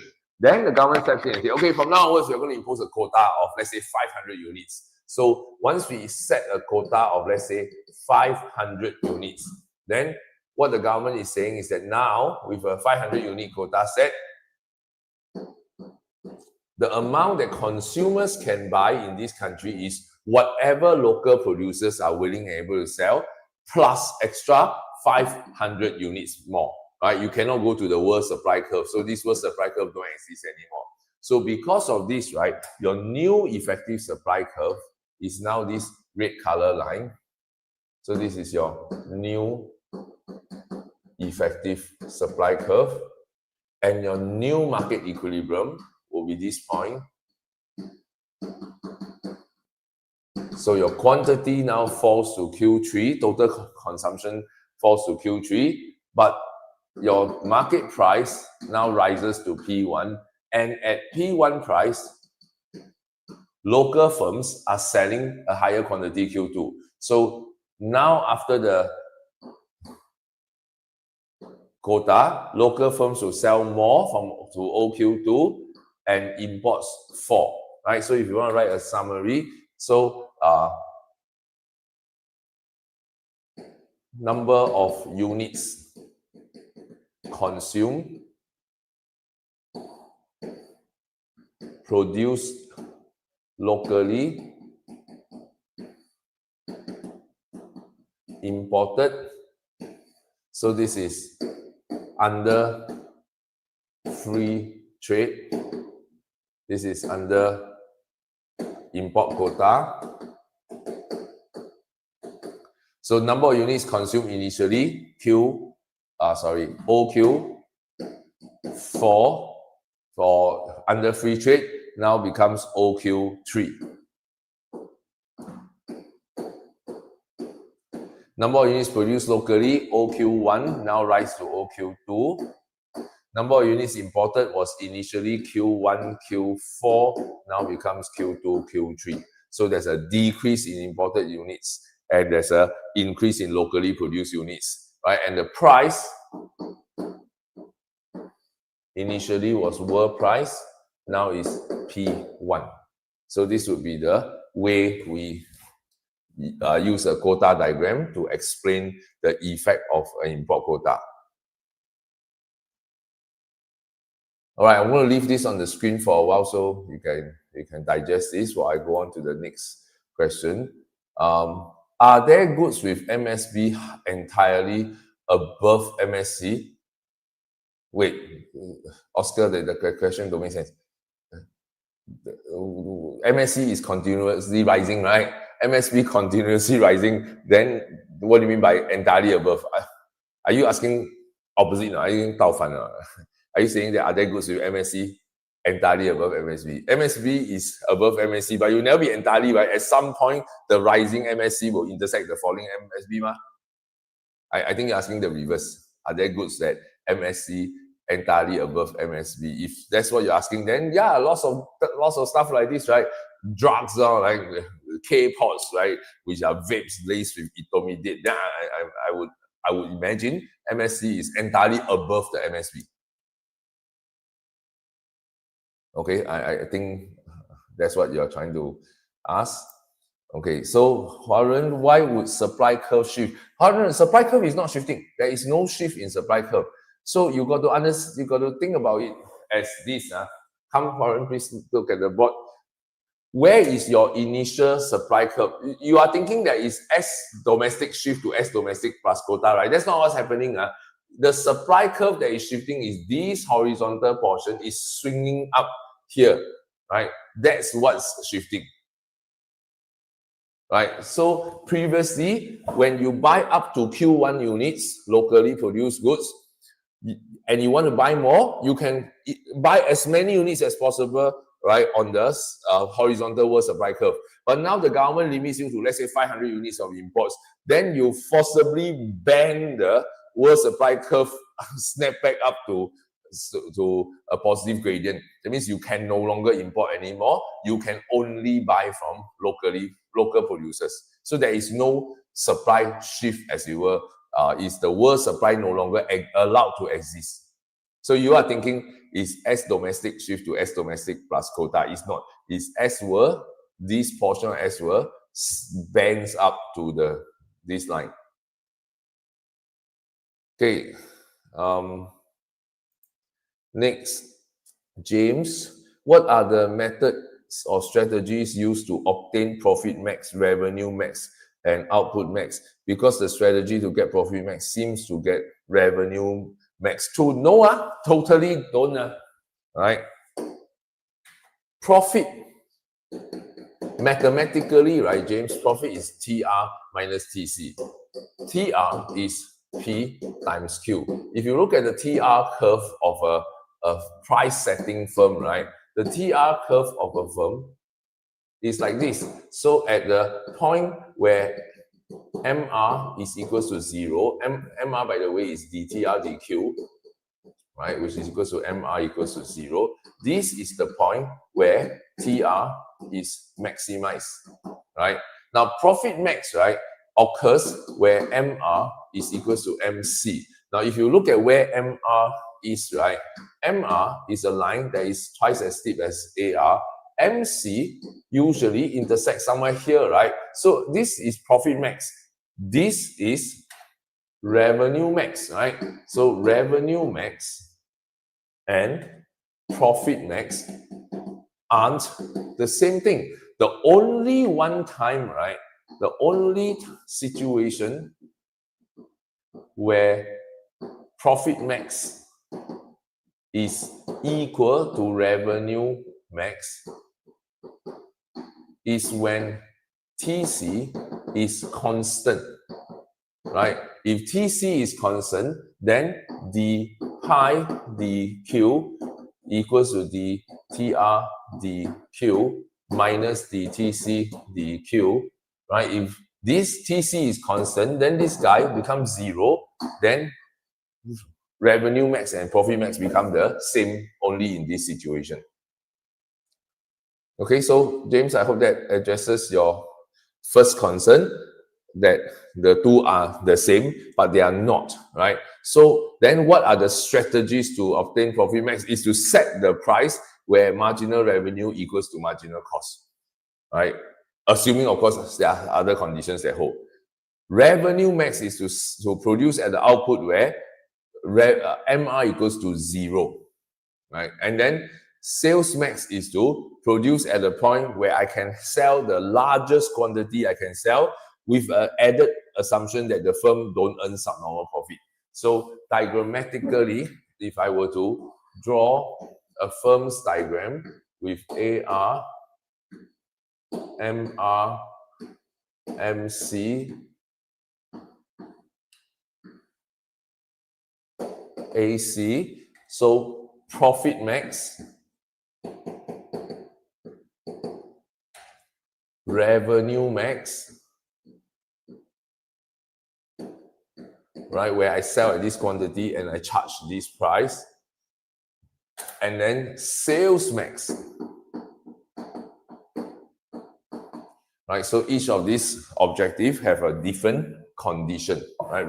Profit max, revenue max, and sales max. Okay, so you can look through this diagram while I go on to the next question. Roses are red. Mr. Lee, can limit pricing be understood as revenue max? No, not at all, right? Limit pricing is a pricing strategy incumbent firms use, and usually this is either a monopoly or at least oligopoly, but even oligopoly is hard. So normally it's monopoly, using a pricing strategy with the aim of deterring entry of new firms, right? Trying to deter entry of potential new rivals. And the way to do this is to set a price equal to average cost so that the firm is seemingly only earning normal profits, right? Now, this would be a signal to the new entrant, right? They say, I'm prepared to cut my profits, right? To fight any newcomer who is entering my industry. So, setting a price lower to, then I'm signaling that I'm willing to lose profits, right? Willing to give up my profits just so to protect my market share. So it's a signal to the potential newcomer to say, don't even think about it, right? Don't even enter my industry, right? So that's what the limit pricing is. Revenue max is about setting, it's not even about rivals. Revenue max is about I am, in a short run, I need to generate more revenue, right? And what price should I charge? What price should I charge my good in order to get the highest revenue, right? So totally unrelated concepts. All right. Okay, I have a question on WhatsApp. How to represent export subsidies in a diagram? There is no proper diagram to represent export subsidies. The presumption here, right? Chloe is asking this question. That how do you show export subsidies? Normally, if your country sell good X, right? If your country produce good X and sell locally as well as sell in the export market, right? Then you have a whole market for good X. If you want to draw a diagram to show export subsidy, then you're going to treat your good X sold locally as one market, your good X sold in a foreign country, then you can treat that as a separate market. So in relation to a past year A-level question, I think was the 2015, if I'm not wrong, about the Chinese solar panel makers giving an export subsidy to their, at least allegedly giving an export subsidy to their producers, domestic producers, right? Then an export subsidy can be shown like this, right? Where the subsidy lead to a lower price. But then the horizontal axis must be quantity of solar panels exported to overseas, right? Let's say per month. So that means this diagram must be restricted only to exported units and not locally produced units. All right, so Chloe, I hope that answers your question. Again, those of you who are texting me, can you please ask the question on the YouTube, because I am looking at the YouTube screen, right? If I don't pay attention, I wouldn't notice you texting me on WhatsApp, right? So just type into the thing. If you don't want your name to be shown in, I don't know, choose an alias or something. All right, James, how about those price and non-price strategies in firms? Chapter like price discrimination, marketing, limit pricing. How do we know which strategy is for profit, revenue, and output max? How you know? Is content knowledge law, James, right? Like price discrimination or is part of profit max, right? Limit pricing is neither. Limit pricing is not profit max, certainly. It's also not revenue max. It's also not output max. Profit max, limit pricing is a pricing strategy with a very specific goal. So you seem to have a misconception that you think that all pricing strategy come under profit max, revenue max, or output max. No, there are profit max, there's revenue max, there's output max. Limit pricing is another one. It's like number 4, right? Predatory pricing is like number 5, right? Another one. Right, so, but when you talk about marketing, right, what do you mean by marketing? Are you talking about a new firm entering the market? If a new firm enter the market and trying to capture market share, then this new firm can adopt output max strategy if he wants to, right? So that will be objective. So marketing is not a pricing strategy. Marketing is, I don't know what you mean by marketing. It's not even a technical term, right? But if you are referring to a new firm entering the industry and try to capture market share, that's an objective. What strategy will you choose for the objective? For the objective, it will choose output maximizing strategy, right? So I think you have a lot of misconception about what is what in this chapter. So you're like looking at different terms and just jamming them together, right? And in a way that don't make sense, right? So, and there's so the other thing that I need you all to be careful about is get your terminology right? Get your terminology proper. Like just now, who was it? Meredith want to talk about decrease in tariffs, then she said tariffs, right? And now you talk about marketing without no specific idea of what are you referring to by marketing. So in the exam, if you are loose with your terminology, your teachers are again going to get confused when they mark, right? They're going to like, what are you talking about, right? What exactly are you referring to? If I cannot understand what you're saying, I cannot grade you properly, right? So please be more precise with the way all of you write your statements. Okay, Rayan, when you're doing a forex market analysis between the currency of two countries, if one country has fixed exchange rate like China, how would you show that it has appreciated against USD? So first and foremost, right, Rayan, China doesn't have a fixed exchange rate. China uses what we call a managed float rate, right? So, and it is managed quite tightly. So it's kind of fixed, but not exactly. Second, when two countries, right, okay, when you draw an exchange rate between two countries' currency, so this exchange rate of currency A, right, with respect to country B's currency, then this will be quantity of country A's currency. So your demand and supply is of country A's currency. If you're asking me how to show it has appreciated, right, then there's no way it's going to appreciate unless the country that fixes the exchange rate decides to change it differently, right? So you can't see your next I clicked on your next question. Your next question is this: do I just show a change in the exchange rate of country that has a floating? No. What is causing the change? Right? What is causing the change? Are you saying that demand rise? If the rate, right, is fixed by the other country, right, then nothing will change, right? Even if the demand for country A's currency increase, right, the fixed rate is going to get fixed. Then what you have is a shortage of the country A's currency. There will not be an appreciation because the other country has chosen to fix it.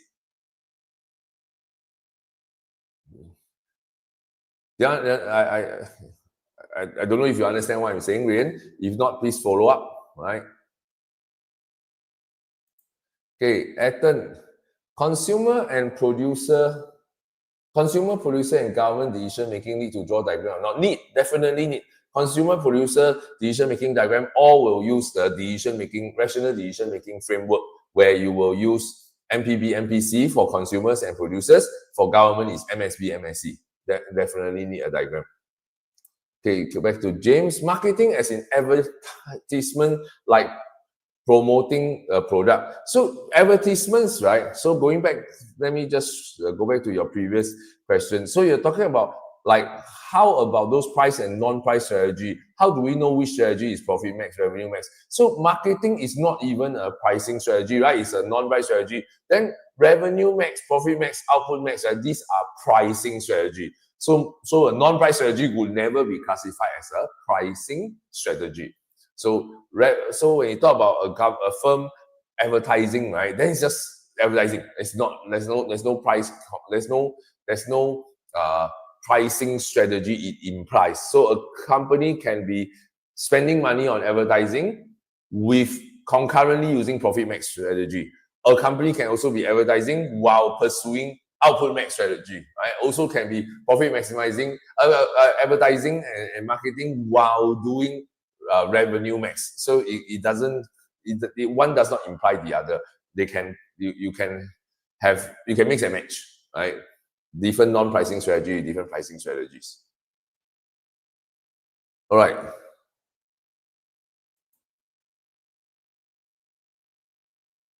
Can you explain why imports in M has an indirect impact again? All right, so this is a very common question. So if I have an event that somehow causes M to fall, for example, then normally in what you are taught in many of your school is that when M falls, AD rise, because in your school, you are taught that AD equals to C plus I plus G plus X minus M. So therefore, if there's a fall in M, AD, which is something minus M, should increase, right? This will be an incorrect analysis because hidden inside here are components of M that are embedded inside CIGX, and they cancel out with the minus M. So at the end of the day, M doesn't affect AD. However, right, whatever is the event that will cause this will also go on to cause CD to change. Now, I use the word change. I didn't use rise or fall because depending on what is the event, it could cause CD to rise, it could cause CD to fall, right? And then this will in turn have an effect on AD. So that is the reason. Now, if you might ask, then what might cause CD to rise, what might cause CD to fall? So example one, right? If let's say price of import increase, then quantity of import fall, then M falls, then price of import fall, demand for locally produced substitutes of imports will rise, then CD rises, right? So M falls while CD rises. But what if my event here is in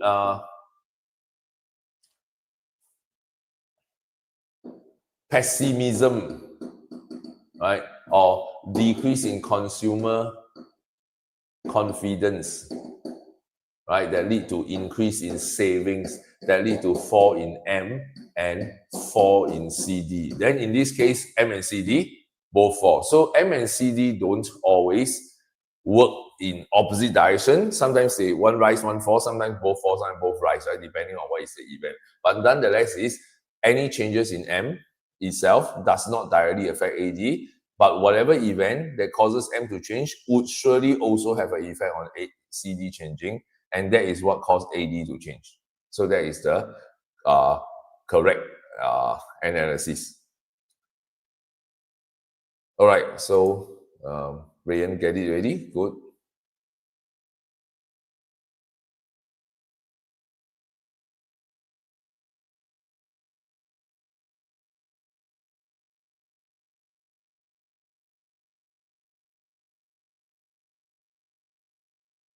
All right. Common. For 8-mark question, discuss whether budget airlines or full service airlines are more likely to survive. I presume there's an event, right?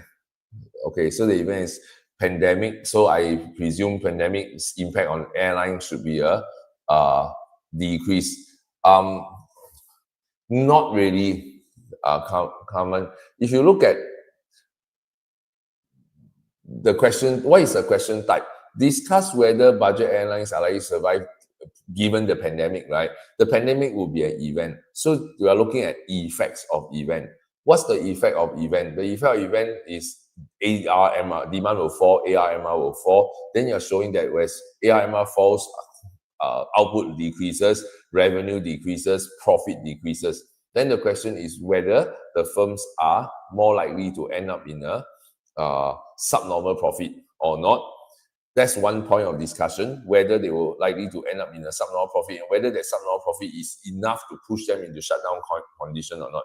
So you can discuss how likely they are to hit shutdown condition with the fall in AR curve. The second point of discussion you can consider is whether the firms are likely to be able to come out with a strategy, right, to overcome, to avoid shutting down, right? Are there ways that the firm can avoid shutting down? And are these ways of avoiding shutting down easier for budget airlines or easier for full service airlines? So basically, which kind of firms are more flexible, right, in their cost structures that can able to lower costs quickly? Right, so that's what the question is asking. So it's not a TATA structure. This is a effects of event structure, very similar to a question earlier. Right, I don't know if you were here yet. There was a question earlier that I can't remember who asked about. Discuss the extent to which an event will affect one type of countries and another type of country. So here, discuss the extent to which an event will affect one type of firms more than another type of firms, right? Which type of firms are more likely to face shutdown given the event? So how the event affect one type of firm, how the event affect the other type of firm, and which type of firm are more likely to shut down? So your discussion points can center around nature of the profit positions, whether they are likely to start with supernormal profit or subnormal profit, normal or supernormal profit. Second, or in this case, airlines, you can say high supernormal profit versus low supernormal profit. Then the second discussion point can be about strategies, whether the firm are able to adopt different strategies in response to the fall in demand. All right, next, James again, for the question with the preamble. Business are often confronted with the need to maximize revenue or maximize profit using price strategy or non-price strategies. Continue below. Okay, I'm waiting for your continue below.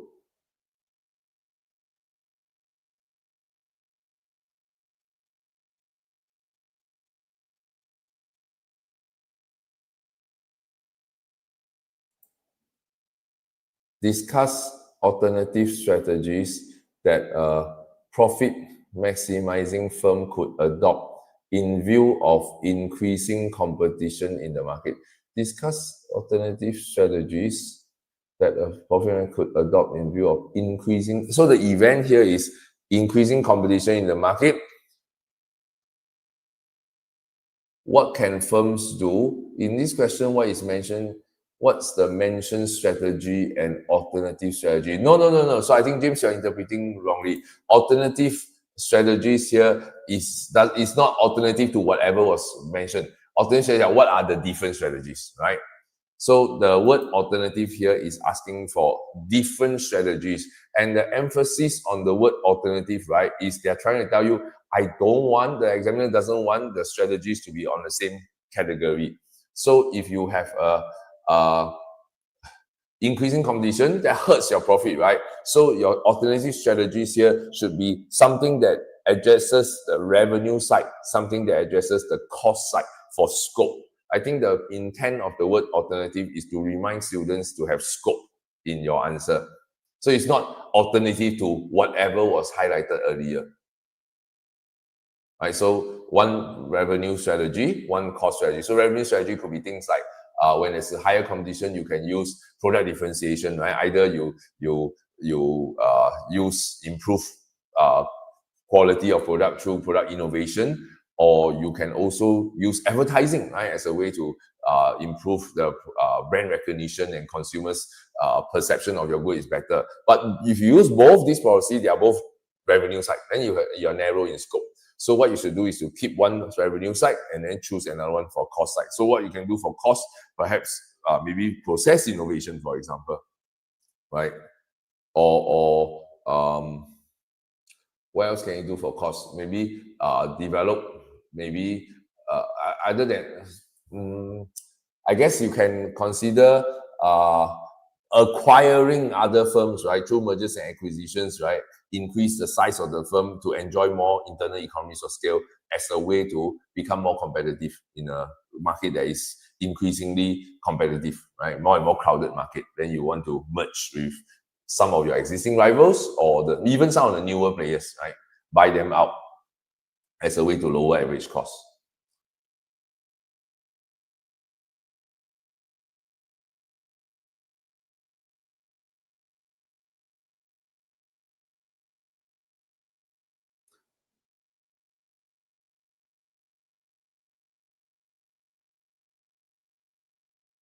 All right, I hope I didn't miss anybody's question.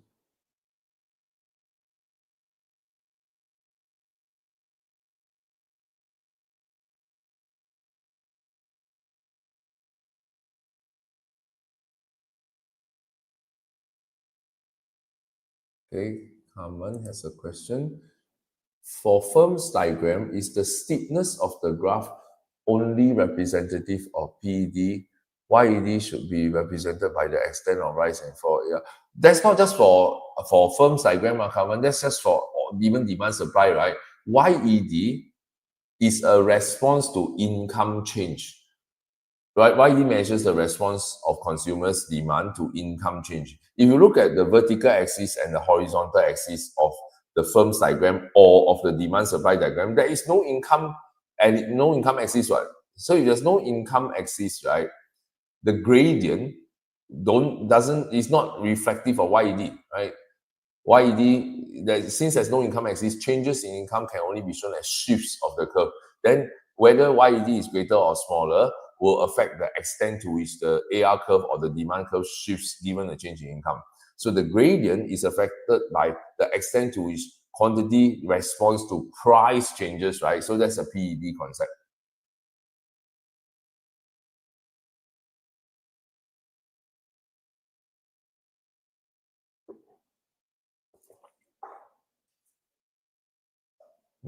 Okay.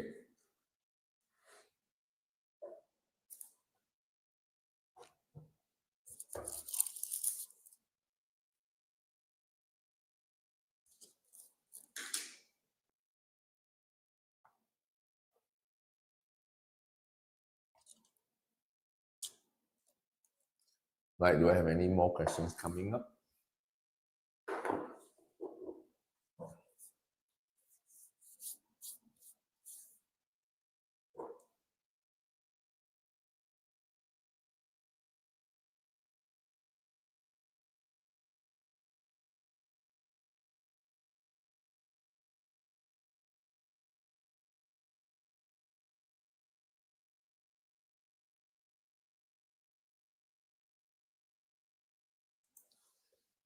is price discrimination and predatory pricing possible strategies for the question just now?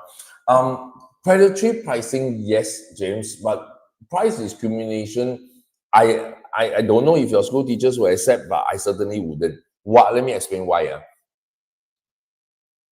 Price discrimination is a strategy that firms can adopt to increase profits. So if I'm a profit maximizing firm, then I would want to price discriminate whenever I can.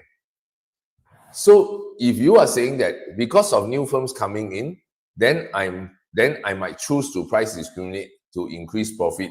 Then my question is, why didn't I do it even before, right?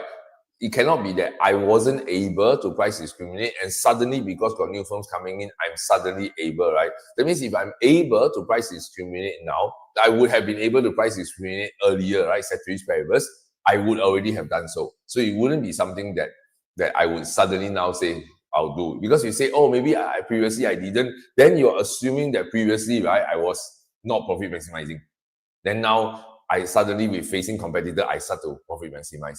So I don't think that's a very strong argument to use price discrimination as a strategy.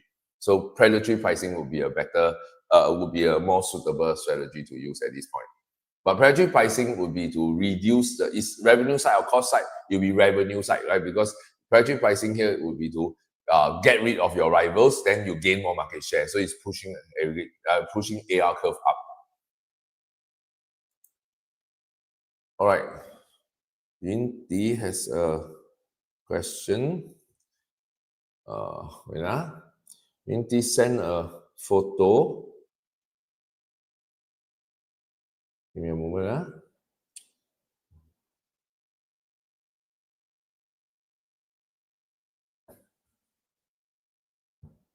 Give me one moment.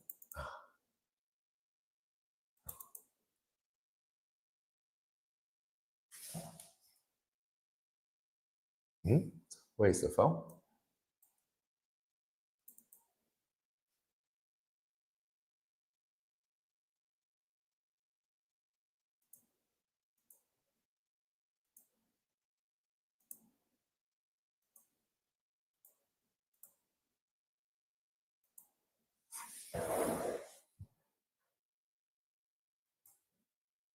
Okay, I don't know how to rotate this. Sorry, I very noob in computer. Okay, Yinti asks, I guess you're going to turn your head sideways to see this. I sent a picture through WhatsApp. Why is the gradient of the MSC steeper than the MPC? When do we draw steeper and when do we draw the straight line? Okay, good. So let's answer this question.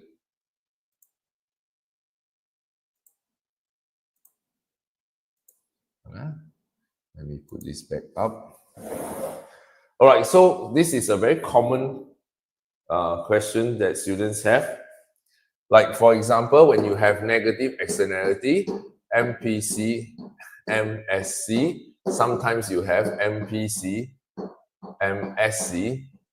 What's the difference? The difference is that here, the marginal external cost grows for each subsequent unit of the good. So as I consume more and more units of this good, each additional unit creates external cost that itself is rising. Here is saying that every unit generates a constant amount of MEC. Now, in the real world, right, does your goods contribute to more MEC per unit as you consume more and more? Maybe for some goods, yes, maybe for some goods, no. So in some schools, right, I believe your school, right, have chosen to simplify it most of the time and draw parallel shift. That's not because your teachers think that it is always a parallel shift. They're just simply choosing to simplify, right? They're simplifying the situation. But then you will look at your school notes, right? You discover that, how come sometimes my school notes draw non-parallel shift? And then actually there's a good reason for it. So in your school that uses a supply and demand model, sometimes they draw it like this for one purpose. What is the purpose? The purpose of drawing this, right, is because they want to show that when there is a negative externality that leads to overconsumption or overproduction of the good, the government might use a tax, right, to shift the supply curve upwards. But if I draw the if I draw the line, right, as a parallel shift, MSC as a parallel shift, right, then later I draw the supply plus tax, then they will end up being the same line, right? For example, if I draw here, right, then this will be supply plus tax. Then I cannot obviously see the line, tax line. So by drawing it as a non-parallel shift, I'm able to illustrate how the tax line is different from the MSC line, but it gets me to the same point, right? So this is more for a visual effect only. Conceptually, right, there is no reason to believe why it must be parallel, right? So your school draw it as parallel only for simplicity. In any case, the more important question that I think you should ask is, if I draw it as parallel, or if I draw it as non-parallel, must I explain, must I justify why? The answer is don't need, right? You can draw parallel or non-parallel, you don't have to justify why. All right, next, James. If the question changes to revenue max, then the strategy is the same as profit max, just don't write the cost side. How about output max? First, James, the question won't ask like this. You will never ask about given the aim is revenue max or given the aim is output max. This will be too nuanced a situation already for this to be a essay question, right? The essay question for part B is the effects of an event. The event is new firms coming in. What are my strategies to counter this in terms of how it hurts my profit, right? They will never ask in terms of non-profit max circumstances. So this question is rather moot. And there is really nothing much to talk about in terms of revenue max as alternative strategy. So it's not even a question worth the examiner, right, setting in the first place, right? Because it's too nuanced already, that kind of scenario. So it will surely just be assuming that the firm wants to profit maximize. How might the firm raise its profits or prevent the profit from falling given entry of new firms?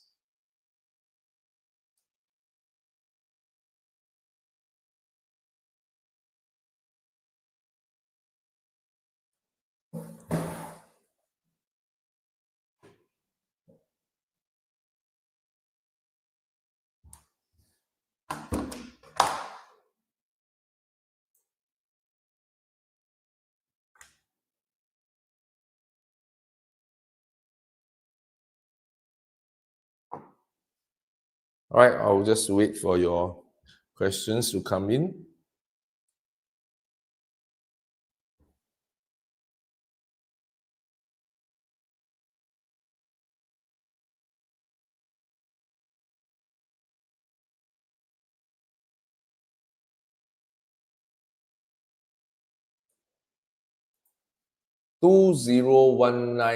question 2F. Yeah, 2019. Case study.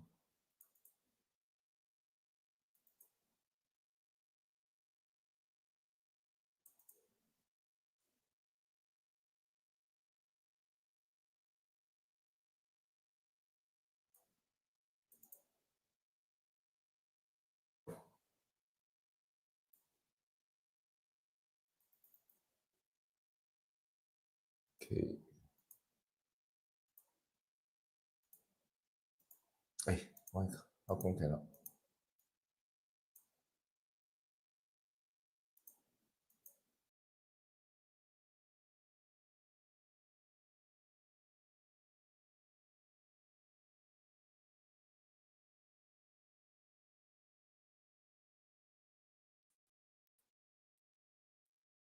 Wait, why my thing not working properly?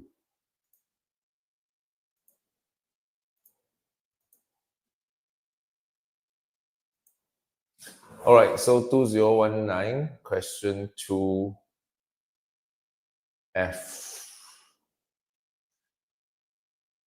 We went through this already just now, whether globalization is reversible. So can you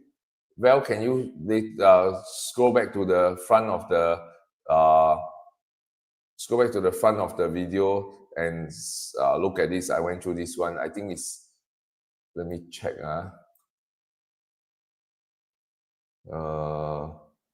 Yeah, I think it's the second thing I did. So that should be very, very early one. So probably within, yeah, this one, the 209 question 2, part F. Jia Lei asked this earlier.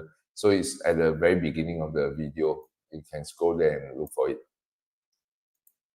Okay, so JT, why is the supply line for PC firms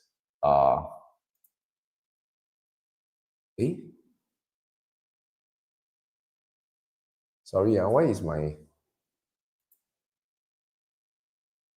is the supply line for PC firms MR and not AR, like the one you mentioned in the previous slide? What do you mean? Why is the supply line for PC firms MR only and not AR? I don't get it. I don't get your question, JT. It is what?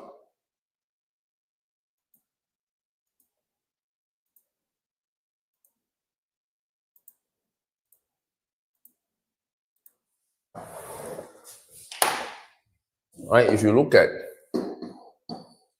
the PC market, right, the market equilibrium price, equilibrium quantity, at this price, this is AR and MR of the firm. I don't know what are you talking about?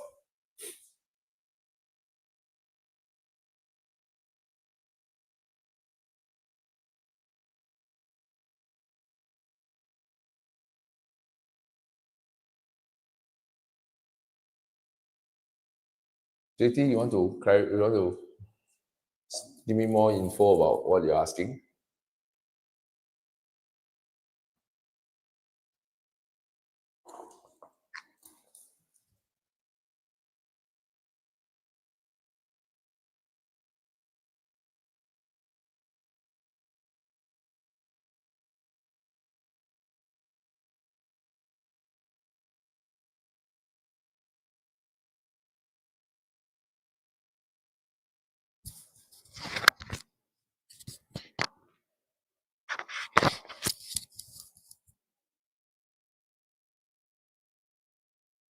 JT, are you still there?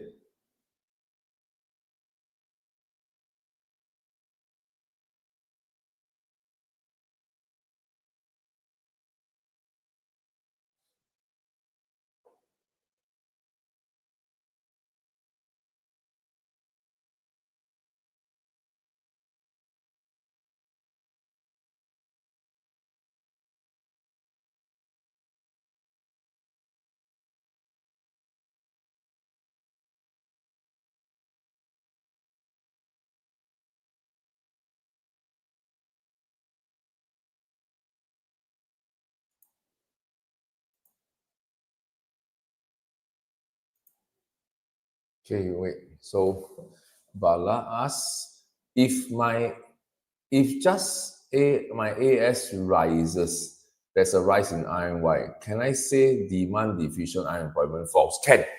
All right. So Bala, your question is, if this is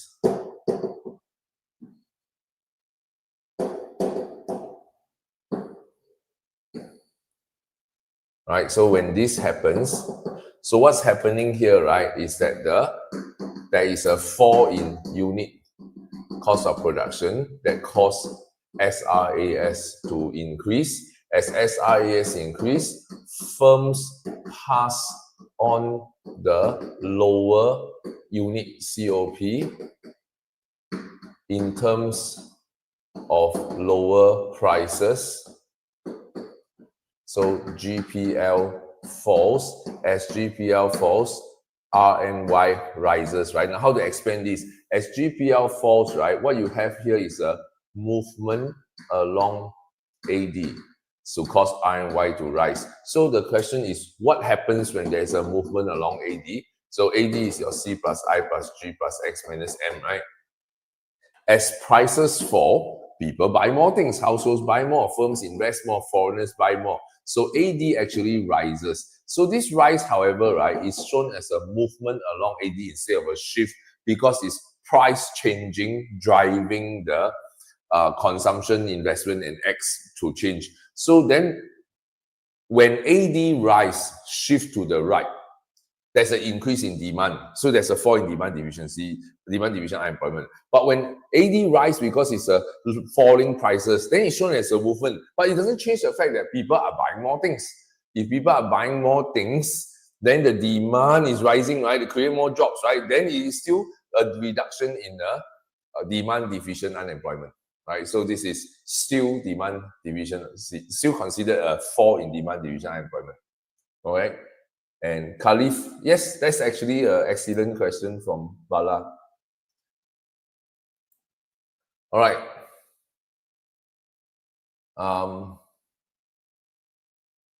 Can we propose formation of cartel as a way?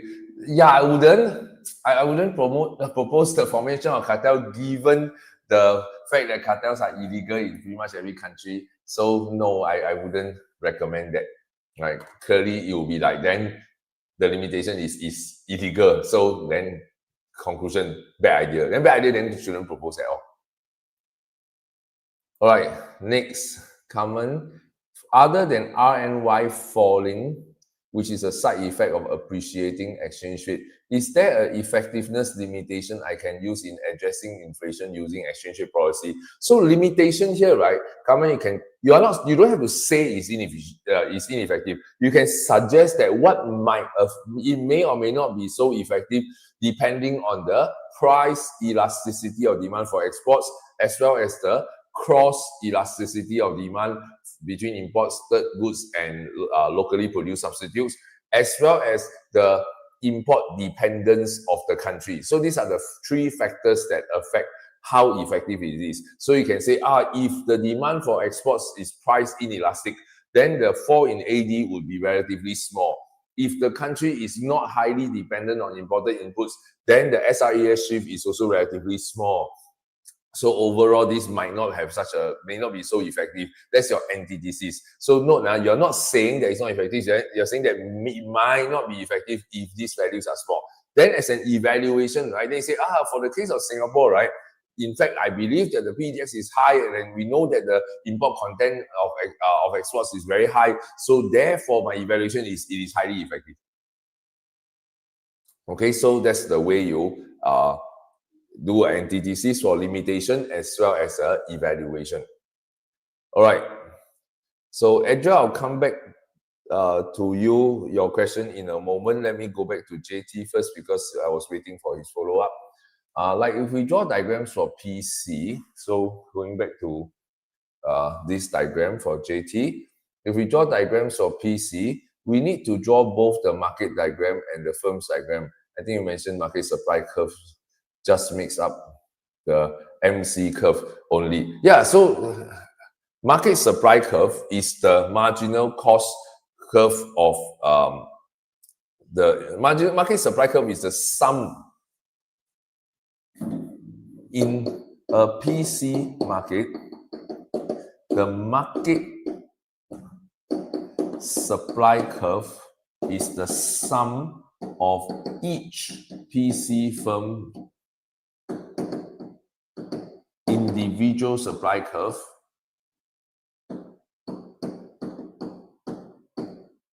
and each PC firm's individual supply curve is just the firm's MC curve above its AVC curve, right? So this is the conceptual idea that when you have a MC curve of the PC firm, this is the firm supply curve, but only the MC curve above the AVC curve. That means only starting from this point up. This is the supply curve of one PC firm. Now, your question is why? Before I answer your question, JT, of why, note that you pretty much have zero chance of using this in the exam. Zero chance of this. So basically, if the market price was P0, then the MCMR intersection tell you that the firm will produce Q0. If the price rises to P1, then being a price taker, the firm's MR AR will be at this point, then the firm will produce at Q1.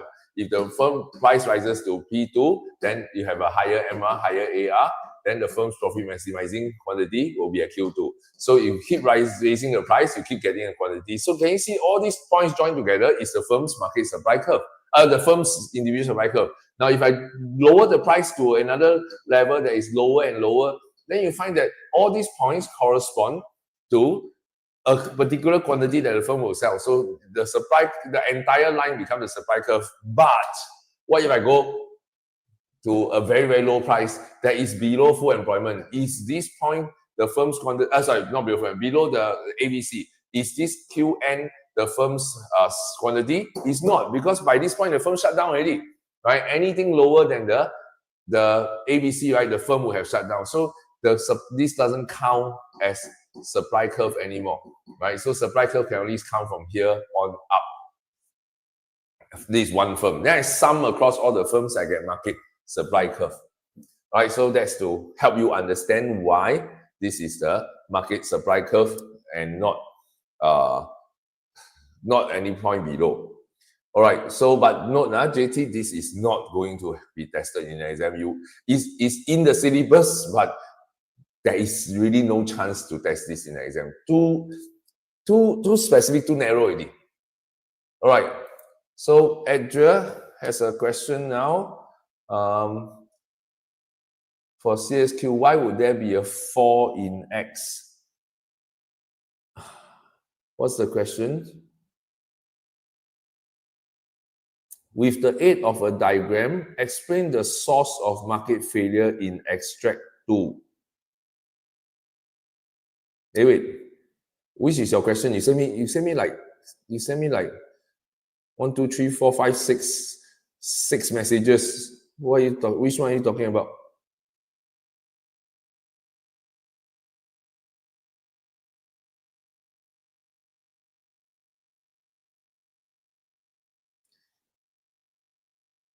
Actually, I have no idea what you're asking. Question E. Assess whether the regional comprehensive economic partnership would likely be of overall benefit. Okay, so address ask a question that says, it's a case study question E. I don't know where is this from, but it says assess whether the Regional Comprehensive Economic Partnership, the RCEP, would likely be of overall benefit to the Asian economies. So, what are you asking? What are you asking? What do you mean? Why would there be a 4 in X?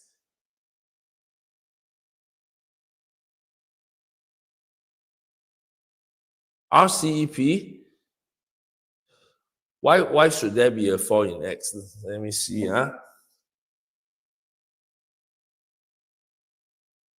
About free trade agreement, it says that cost is intensive. It says that the cost is intensified competition, loss of CA through structural employment, and why a 4 in X will occur if they do CA in one industry and again CA in other. Okay, so the question, okay, everybody good. This is a good question that Adre is asking. So I don't know exactly where is this case study from and what is covered in the extract. The first thing you need to know is that when you have a question like this, right, like say, oh, when there's a free trade agreement between countries, there might be a 4 in X. Then the question is, why does that happen?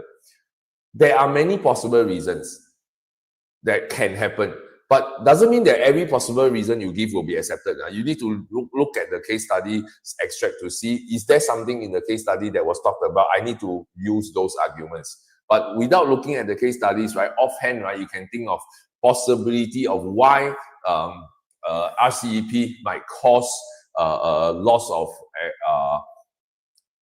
of maybe exports.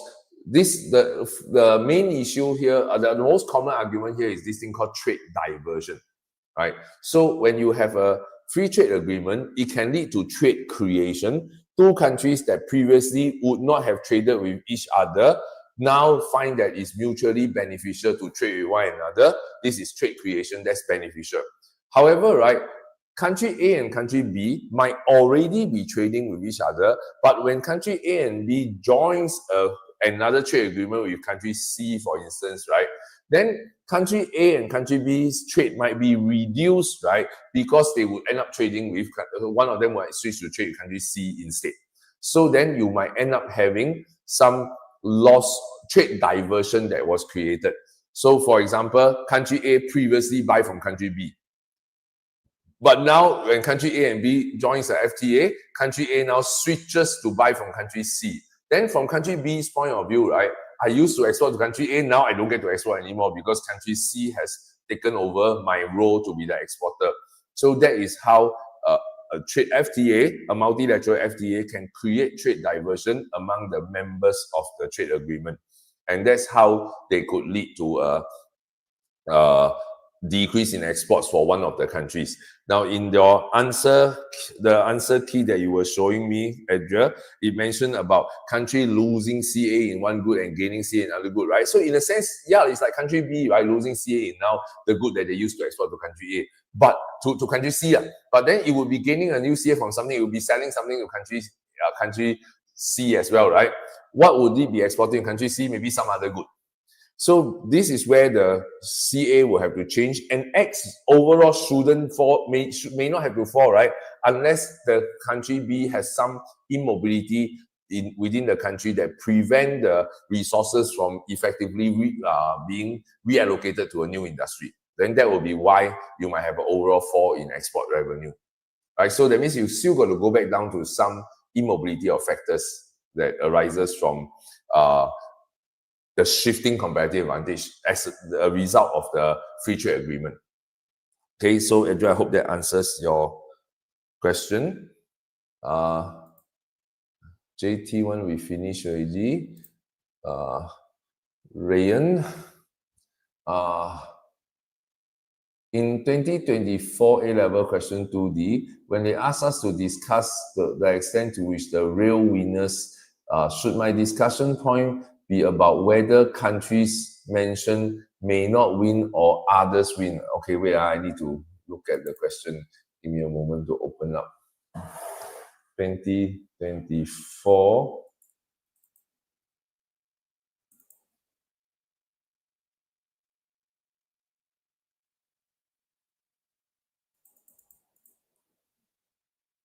A moment,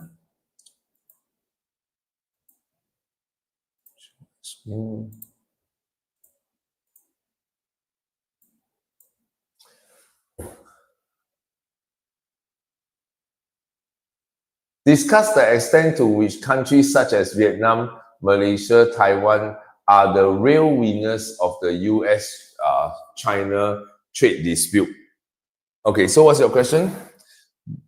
Should my discussion point be about whether countries mentioned may not win or that others may win? I think from the way the question is phrased, you should be able to approach it in either way, would have been accepted. However, I again want to caution you that because this is a case study, so you might have to make reference to the case material, right, to see whether they got any information pertaining to this. Let me look at what is the comment. In terms of evaluation, stronger responses tended to include a clear assessment of whether Vietnam, Malaysia was the real winner issue. I think the expected focus was your first interpretation, whether these countries may or may not actually win, rather than who else might win. But I guess if you approach it as from the point of view of who else might be winners, right? From a wording of the question, it should be fine, right? It should also be accepted from a language point of view. But this A-level, I wouldn't know for sure if the school teachers will mark it that way, Ray. All right, JT, why does supply curve not take into account fixed costs, but just the change in variable cost? Is it because fixed cost is constant, so already taken into account when Q equals 0? Yes, right, because go back to marginalist principle, JT. Marginalist principle looks at if you offer me $1 more, what is the to sell the good, what would be my profit maximizing quantity I will produce based on the marginal cost of producing additional units only. So it's based on marginal principle. The fixed costs don't matter in that decision making. So once I overcome fixed costs, then I will start to produce. Then how much I produce is a question of marginal revenue, marginal cost. Okay, so I have Khalif. How do I explain profit satisficing level of firms? Profit satisficing, right, is a very broad concept that says that firms don't always aim to maximize profit. So when firms don't always aim to maximize profit, they may aim to profit satisfice. So to satisfy profits, a firm, right, assume to be earning at least normal profits might choose to aim for maximum revenue or maximum sales. So here sales means output. So how does a firm maximize revenue? So it's to set Q at MR equals to 0 and they set Q at AR equals to AR equals to AC. Right, so profit satisfies is just, you can think of it as a category name for not aiming to maximize profit, but the presumption here is at least must be normal profit. You don't have to have the highest profit, but you want to at least have normal level. So then at this point, how would you maximize revenue? If it's maximizing sales, then how would you maximizing sales? It means the highest quantity I can go to without losing any without going to subnormal. So earlier we had this graph here where we show on the right of this screen. So profit max is where MR equals to MC, revenue max is where MR equals to 0, sales max is when AR equals to AC. So these are the 3 points to represent the 3 different kind of profit objective. So revenue max is profit satisficing, sales max also can be classified under profit satisficing. So what's more important, right, Khalif, is that when you explain profit satisficing, either in terms of revenue max and sales max, very important, please pay attention. When explaining profit satisficing, the examiner expects you to present a scenario, right? Why might this happen? In what circumstances might a firm end up choosing revenue max? In what circumstances might they end up choosing sales max?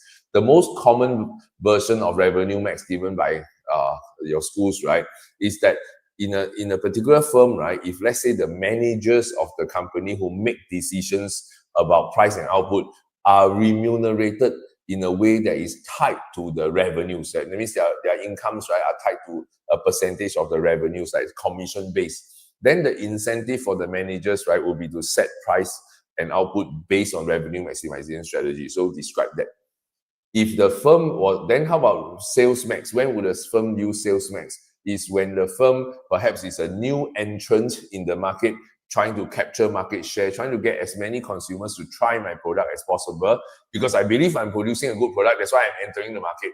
But I have to recognize that the consumers don't know, and consumers don't know that my product is good. So I need them to have, come and try. Then I am using a pricing strategy that can maximize the number of people who come and try out my product, right? So I want the strategy that gives me the highest sales, but then in a way that doesn't cause me to lose money, right? At least so it's a temporary short-term strategy a firm might use. All right, so that's the scenarios you are supposed to describe when explaining profit satisficing strategy. So don't just give the technical conditions, go on to present a scenario in which this is reasonable to do. All right, next question we have is James. For protection, oh wait, sorry, not James first. Misa, Can you draw a random combined externality and info graph on education? I'm confused as to how you would draw it. Okay, tricky, Misai, this question. It depends on your school. Like, for example, if you are from Raffles, I don't think your teachers like it, right? But if you are from HCI, then I think your teachers are perfectly okay with it. So it depends on the schools. Different teachers have different preference. So, for example, if you have education and you want to argue that there is positive consumption, externality, and then there is info failure, where perceived MPV is lower than actual MPV. So if this was a HCI diagram, right? Or actually not HCI, right? Other school. I shouldn't use HCI. I should use other school. Not every school like this. So HCI okay, Dunman High okay. So they have benefit and cost. So this is quantity of education consumed per year, I guess. Then you have your demand equals to MPB perceived. Then you have your MPB actual. So let's understand this graph. Why is MPB actual higher than MPB perceived? Because people underestimate the private benefit, right? So this is the reason why you have MPB actual higher than MPB perceived. But demand must be based on what people are willing and able to buy, and the willingness to buy must be tied to how much benefit I think I'm getting. Now, but normally we would assume that MSB equals to MPB actual if there's no externality. But now, if there's externality, then MSB is higher than MPB. Then MSB graph has to be situated at an even higher position, right? So then, now, sorry, I shouldn't use the word demand. I shouldn't actually use demand. Let me erase this. This is just MPB perceived because Dunman High and HCI don't use demand model. So MPB perceived is just at the lower level. Then MPC equals to MSC. Then this gives you QP, or in the case of Dunman High, you call this QP. In the case of HCI, you call this QM, M for market equilibrium, social optimum QS, and this is your combined dead weight loss. So you explain dead weight loss only one time.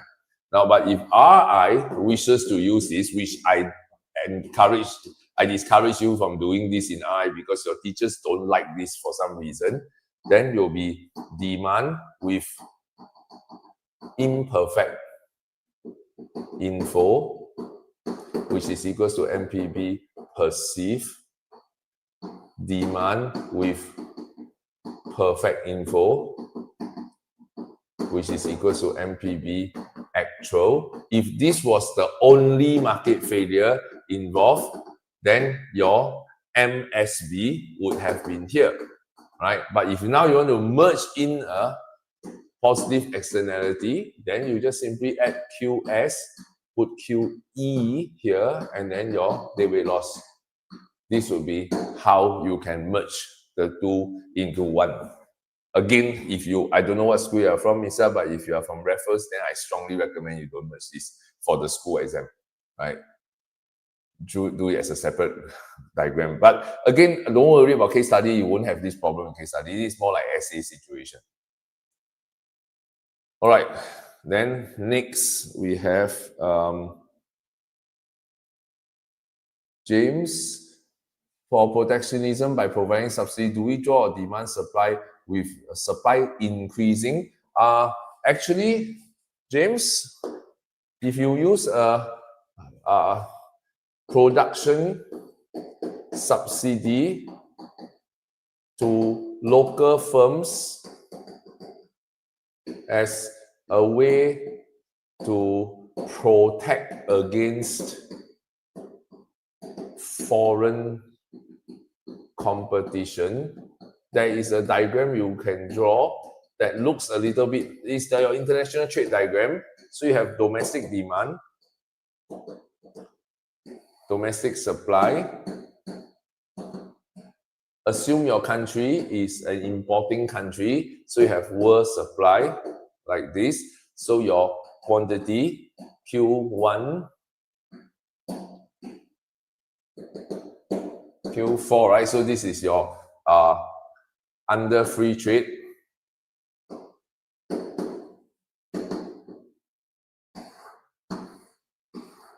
So your quantity consumed equals to OQ4, quantity produced locally, OQ1, quantity imported equals to Q1, Q4. If you give a subsidy to the local firms, so as domestic plus subsidy, then the new effective supply curve becomes this line, right? So quantity increase, so total quantity consumed, so this under production subsidy, total quantity consumed don't change, right? Q4 remains the same. Then locally produced quantity increases to OQ2, and imported units become Q2, Q4. Right, so this is how you can draw a subsidy diagram to show how giving subsidy to local sellers as a form of protectionism. This is how you can illustrate the diagram. All right, next is Celine. For Hod's question, discuss whether digitization of the Singapore economy is the key solution for Singapore to achieve sustainable growth. Yes, whether it's the key solution means whether it is the most important policy, right? Then you have to compare with another policy. So digitization of Singapore is the key solution means the best policy. So you have to compare with another policy. So TAE structure, I'm assuming it's a case study question. So then don't have interim EV. So TAE. Okay, Carmen. Discuss whether demand or supply factors are more significant to account for the change in national healthcare expenditure in USA.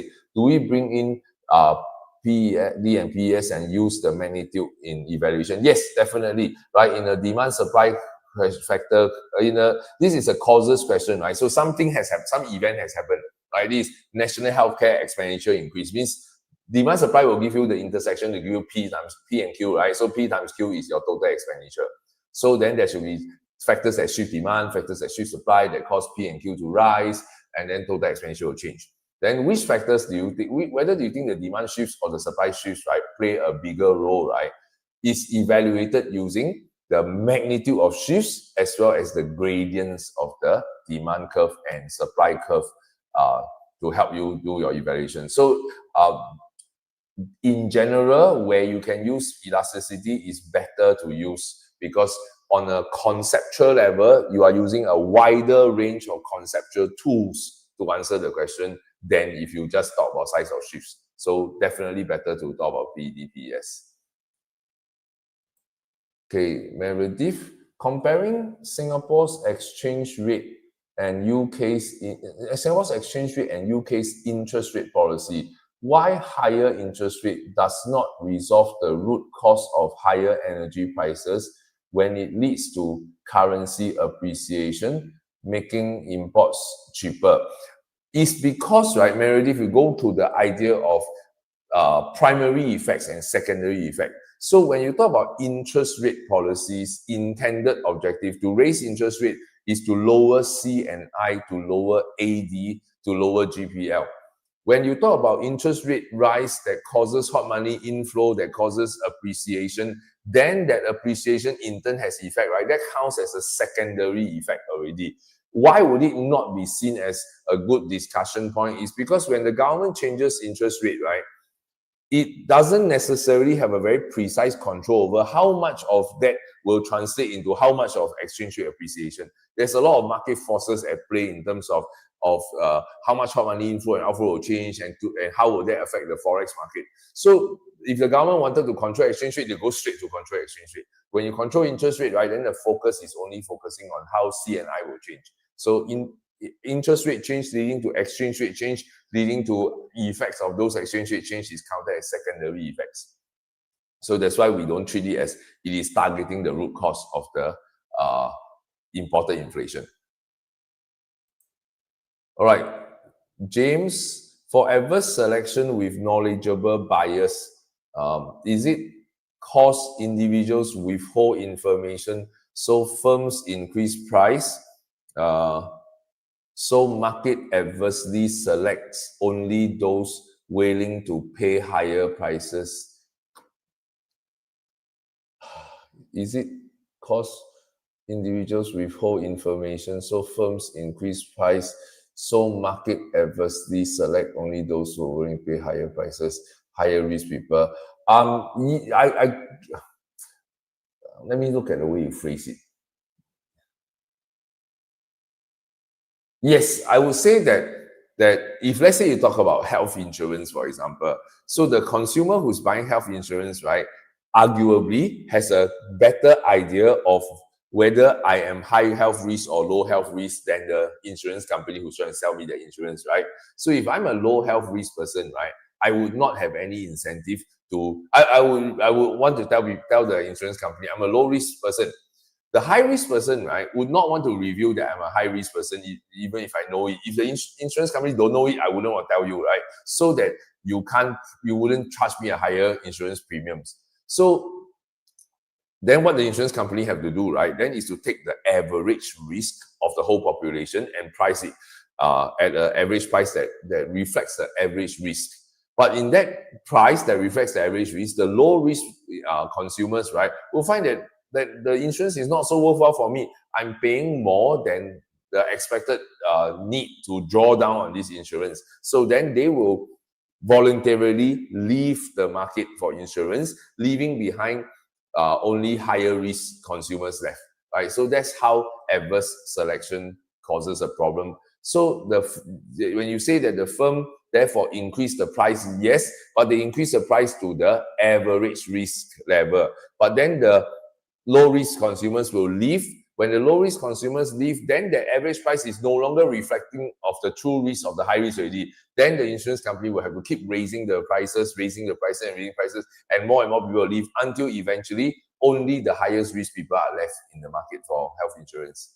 Right? So that's how we explain the adverse selection using insurance as an example. All right. Celine, when talking about income inequality, do I use labor market diagram? Generally recommended to do so, Celine. Generally recommended to, when talking about changes, especially changes in income inequality. So you want to talk about some events, right, causing income inequality to widen between, let's say, low-skilled workers and high-skilled workers. You tend to want to draw two diagrams side by side, low-skilled workers and high-skilled workers. So for example, you might draw something like this. So market for low-skilled labor, where the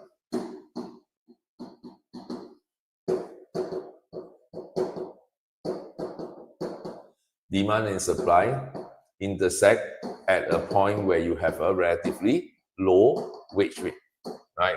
Whereas in the market for high-skilled labor,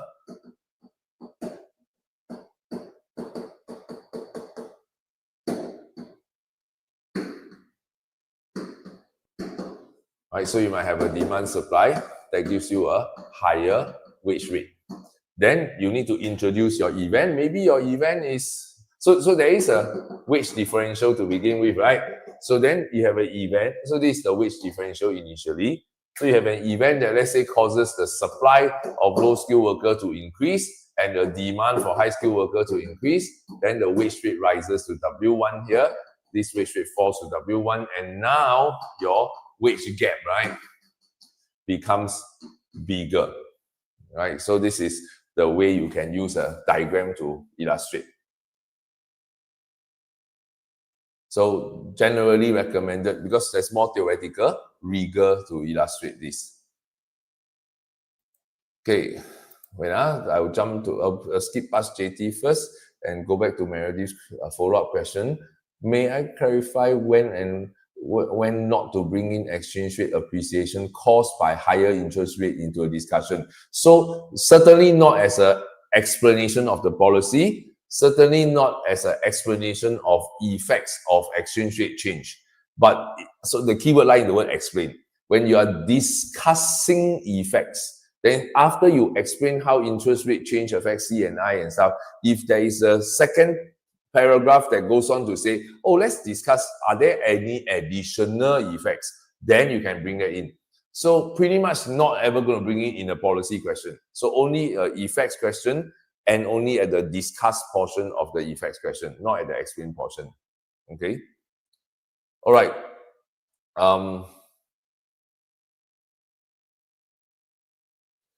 JT asks, China can use both interest rate and manage exchange rate. Is it because it gives up on free capital flow by controlling capital flow, so impossible trinity still works? Yes, of course, correct, JT. So China imposes capital controls. So this blocks the free hot money, not totally control, but hot money has a lot of restrictions to flowing out, especially. So this makes the third condition of the impossible trinity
my mic died. Okay, now I hope you can hear me now. So I repeat for JT, China does have capital controls, so China cannot in China, hot money inflow and outflow are restricted. Because of this, China is able to control both interest rate and exchange rate. But I want to clarify that in China, they don't manage exchange rate in terms of appreciation or depreciation for stabilization policy. What China does is it manages exchange rate in order for stability. They don't want exchange rate to change because they trade a lot. They want exchange rate stability. Right? By right, controlling exchange rate should not give them the ability to control interest rate. But because they impose capital controls, they now have the ability to raise interest rate or lower interest rate based on macro stabilization objectives domestically. Right? They can boost AD or lower AD through C and I by changing interest rate at the same time now. But their exchange rate they can control, but they won't adjust it. All right, so that's the answer to JT's question. Meredith has settled. Okay, Bala asks, can explain PPP. Okay, so I'll explain it here. A lot of students have a problem with understanding this PPP concept, right? Since tomorrow is case study, there's a chance that you will deal with this. So, for example, right, if you look at Singapore's GDP per capita, right, is basically calculated as GDP divided by population. So my question to you is, this GDP that I'm measuring, right, this GDP I'm measuring is measured in which currency? This is measured in Singapore dollars, right? Now, if I look at USA's GDP per capita, then I'm looking at USA's GDP divided by USA's population. And this USA's GDP is measured in US dollars. So I say, okay, I can't compare, right? I can't compare which country has a larger value. So what I need to do is, for meaningful comparison, we convert this Singapore's GDP, we convert it to US dollar using the prevailing market exchange rate. Right, so from here we get Singapore's GDP over our population. Now this time the GDP is in US dollars, right? So now it becomes a comparable, right? So then this GDP is known as what? This is known as Singapore's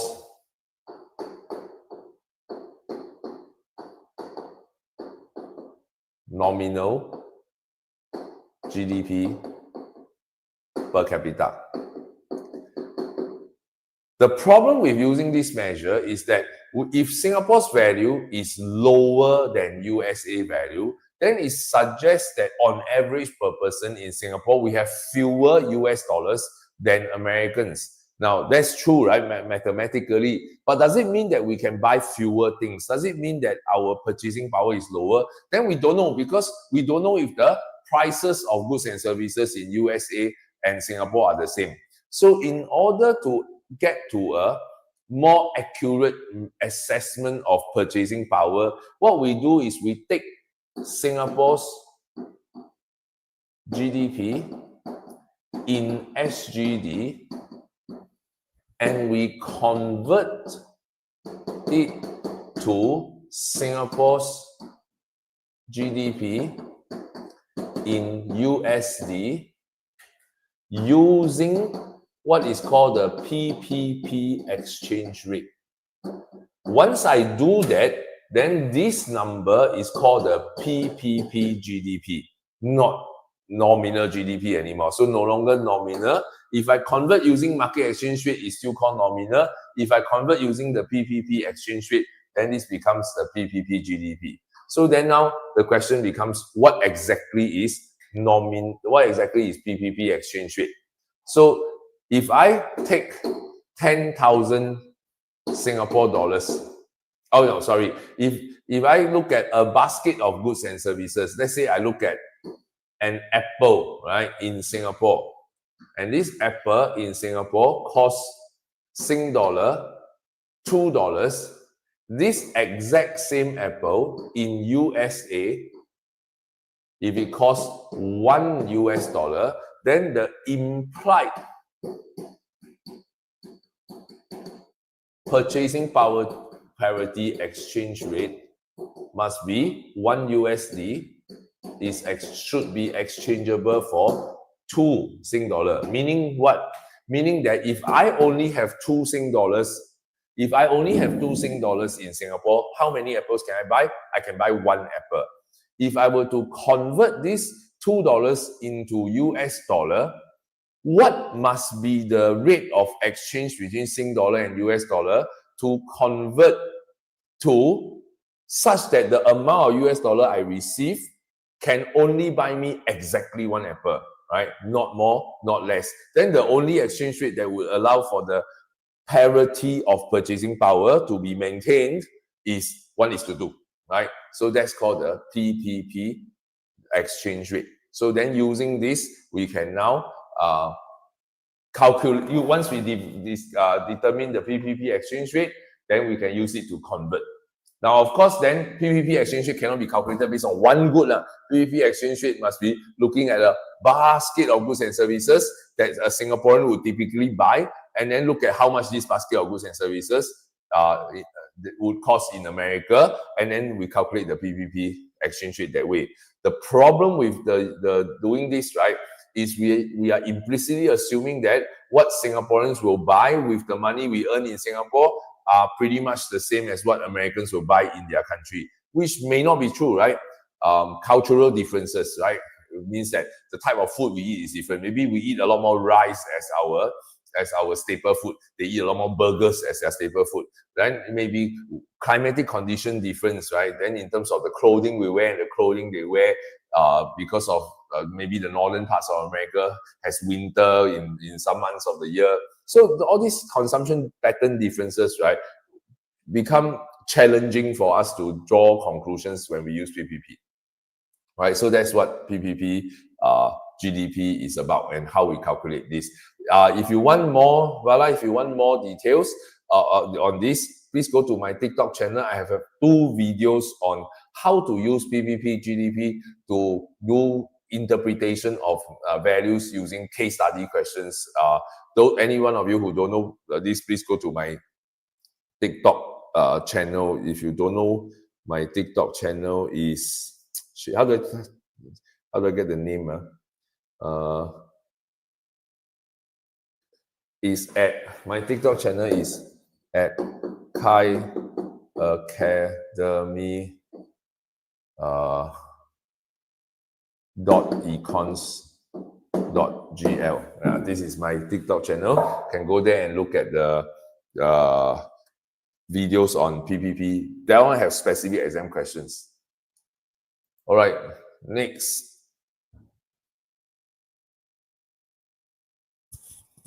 Trevor, can you explain how IEOS affects costs and profits of a firm's diagram? It depends on, you can draw IEOS in 2 ways. So for example, if you talk about how firm, so first let's draw a firm's diagram: price, revenue, cost, output per week. The most common way to show IEOS, right, is to draw a short run marginal cost curve. So this is the original quantity, original price, and then I have SRAC, right? So this is the firm's profit. Then if you say that because the firm enjoys IEOS, then the SRMC occurs at a lower position. So then profit maximizing quantity instead is at Q1, price is at P1, and average cost, perhaps give you somewhere here, SRAC1. Oops, sorry. So then this is my AC1. So my profit, right, now becomes a bigger area, this blue color box. So this is the way you can draw your firms enjoying higher IEOS, giving rise to a higher profit. So for the same revenue curves, the firm having a lower set of cost curves. It's not that the cost curves are shifting.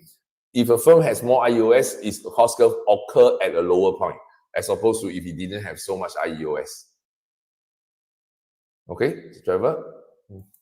Next, Lin Xuan, can you explain marginal efficiency of investment and how to use this? So MEI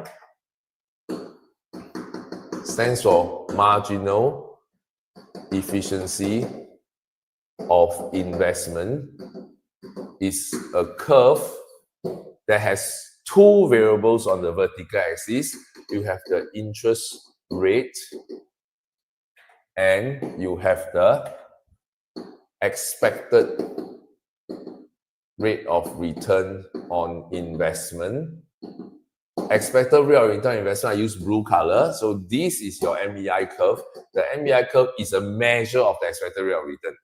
Right? On the horizontal axis is the level of investment expenditure, right, in dollars. Okay, so this, how you use this is that if the current interest rate, right, is, let's say 5%, then this tells us that any investment opportunities that has a higher than 5% expected rate of return all this investment expenditure will be pursued by some business in the economy. So the level of investment expenditure will go up to here. But any investment expenditure, any investment opportunities that have lower than 5% expected rate of return, all this will not be pursued because the expected rate of return is lower than the interest rate. So the key formula here is the expected net rate of return on investment is equals to the expected rate of return on investment minus the cost of borrowing. So the keyword difference, right, lie in the word net, right? So net of interest. So if the interest rate falls, let's say to 3%, for instance, then these investment projects that previously would have been rejected because the expected rate of return is lower than cost of borrowing, that gives you a negative rate of return, negative net rate of return, now becomes a positive net rate of return. So this will be pursued. So investment expenditure rises as interest rate falls.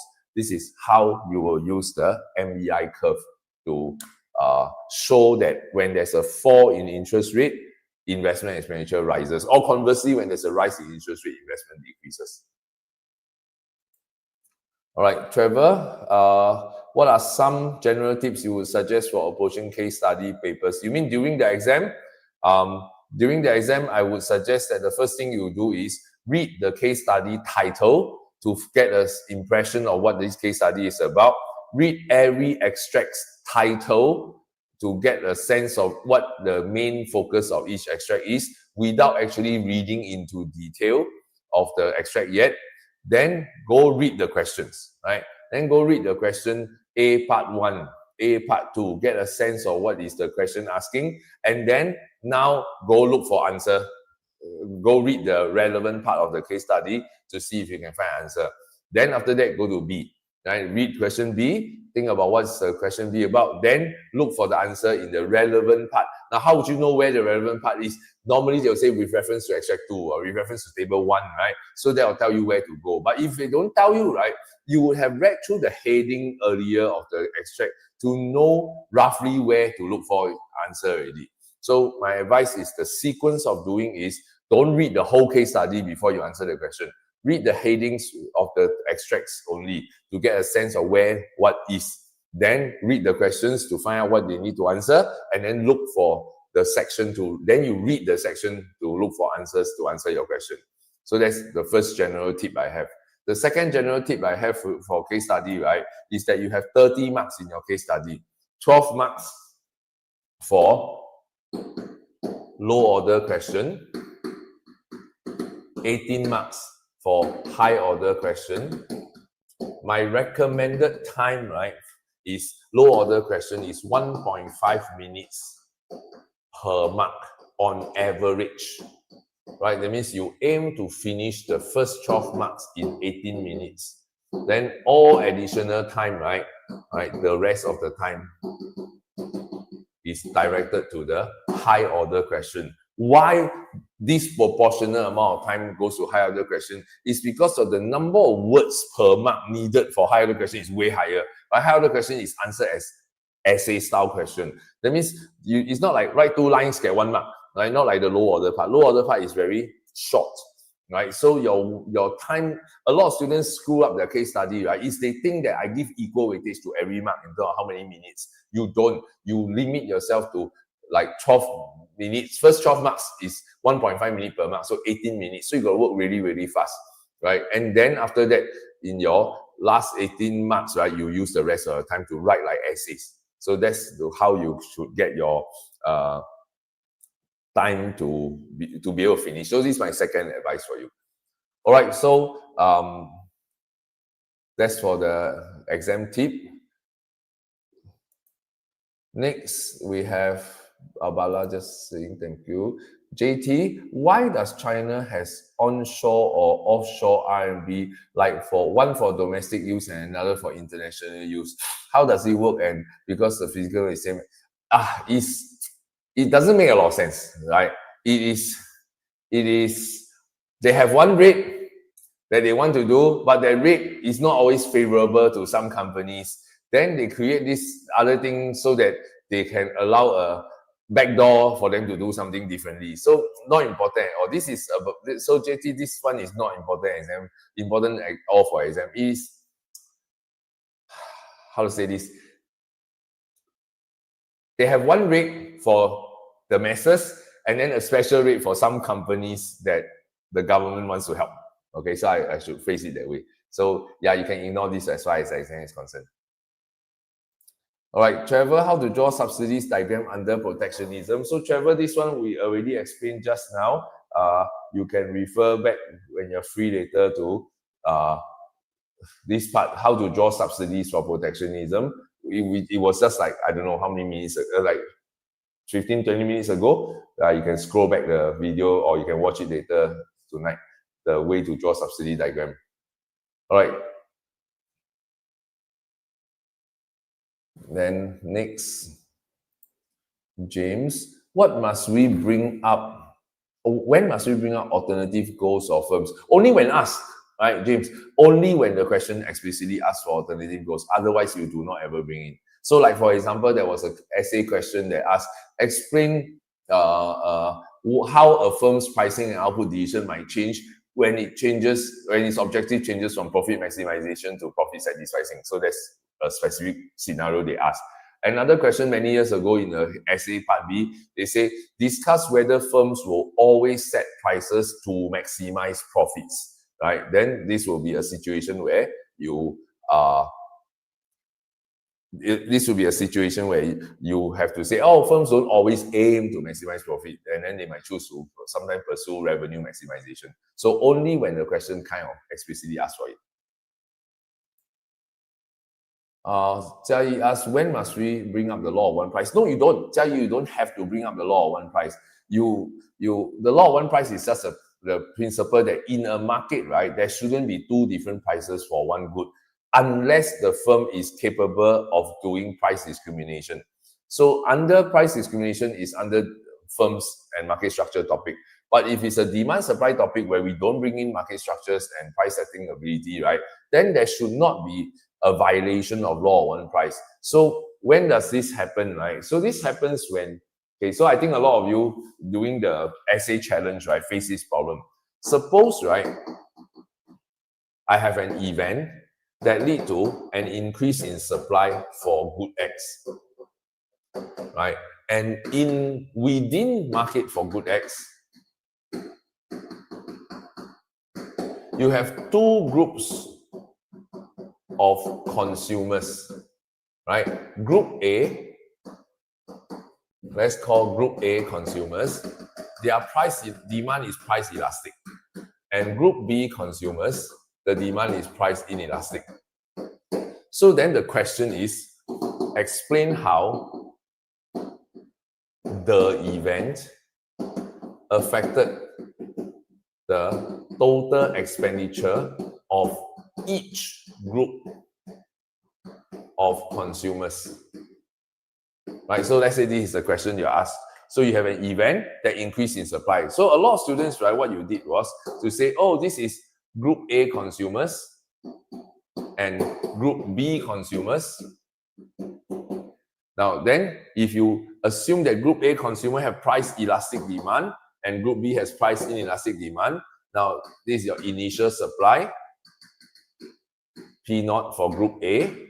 Now you have to assume that P0 for Group B is the same price, so there's a supply curve here.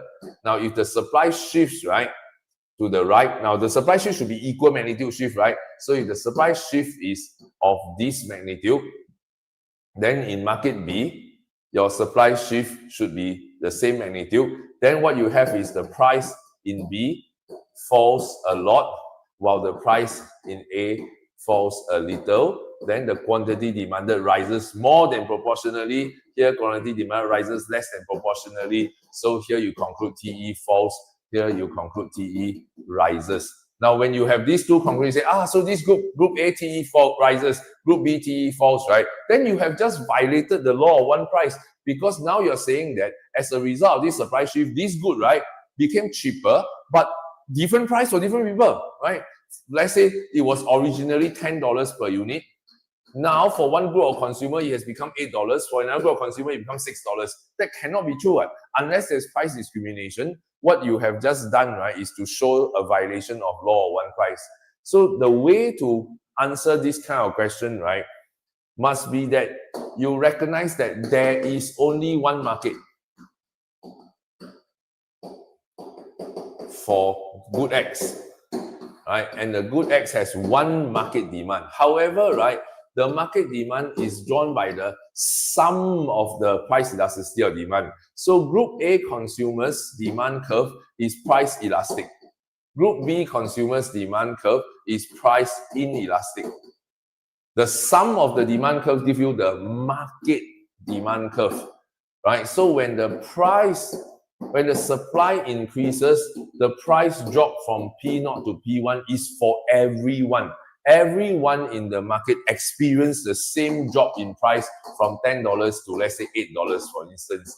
Then for Group 1 consumers or Group A consumers, the price drop from $10 to $8 lead to a more than proportionate increase in quantity demanded so that their TE rises. But for the same price change for Group B consumers, the same rise in price, same drop in price lead to a less than proportionate increase in quantity so that TE falls. So this is the way to show how the increase in supply for a good X lower the price of good X for everybody equally. But the way different consumers respond to the different change in the way they respond to the change in price is different based on their own elasticity. So that's what about the law of one price that you need to maintain when explaining event affecting a market, but different consumers within that market are different. So you don't have to bring up the law of one price, you just don't want to violate the law of one price. So if you do it as you pretend that there are two separate markets for good X, then you end up with two different prices. But it's one good, that shouldn't be two different prices. That's a violation of law of one price. All right. Ethan, what are some factors that affect the extent to which countries can decouple from China? Do we need to draw any diagrams for such question? I don't think there's any meaningful diagram to draw, but what can decouple from China means become less dependent on China, right? How are countries dependent on China? Countries are dependent on China in two ways. Number one, dependent on them for supplies, right? Raw materials, semi-finished goods, including even things like rare earth metals that America needs, semi-finished goods that people need, energy, okay, energy probably not much, right? So mainly raw materials, semi-finished goods. Then you can be also tied to China's economy on the demand side. That means you're depending on them to be markets to sell goods to. So to what extent can a country decouple from China is whether they are able to switch to other import sources for what they need, and whether they can find other countries to sell their goods to, right? In the short term, probably very difficult, right? But in the longer term, then to what extent they can do this, right, is about whether you can find other countries that can produce things that you need, that China is currently producing that is cheaper in the long term, and whether other countries are going to be big enough buyers of your goods. Right, so that's whether decouple means I don't trade so much. I don't trade as much with you as I used to. So then where can you switch to? You can either switch to domestic sources or you switch to buy and sell to other countries, right? So for a small economy versus a large economy, then the large economy has a higher chance of decoupling because a large economy can not only turn to other countries, it can also turn inward. A small country, right, don't have the option of turning inwards. That means you only can turn to other countries. So then small countries will be even hard. Small countries like Singapore, even harder to decouple compared to larger countries like maybe European Union or United States, for example. All right, next we have Carmen. To explain why supply factors might be more significant to explain the level of expenditure. If my supply factor is higher COP from soft shortages, so supply shift left, should I use PED or PS? Should be PED. Should be PED. Although okay, Carmen, your question a bit technical. PES can technically be used, but your school teachers don't teach it. So I wouldn't suggest you use PES. The only school that I know of that will accept PES is actually DHS, right? And they are wrong, they're correct, they're not wrong to accept PES. Just that the teachers in DHS will also tell the students that the intended elasticity to use when it's supply shift is PED, right? So in RI they teach you only use PED. Okay, sorry, I need to pause for a while. I run to the toilet for a moment, please. Yeah.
All right, sorry, I am back.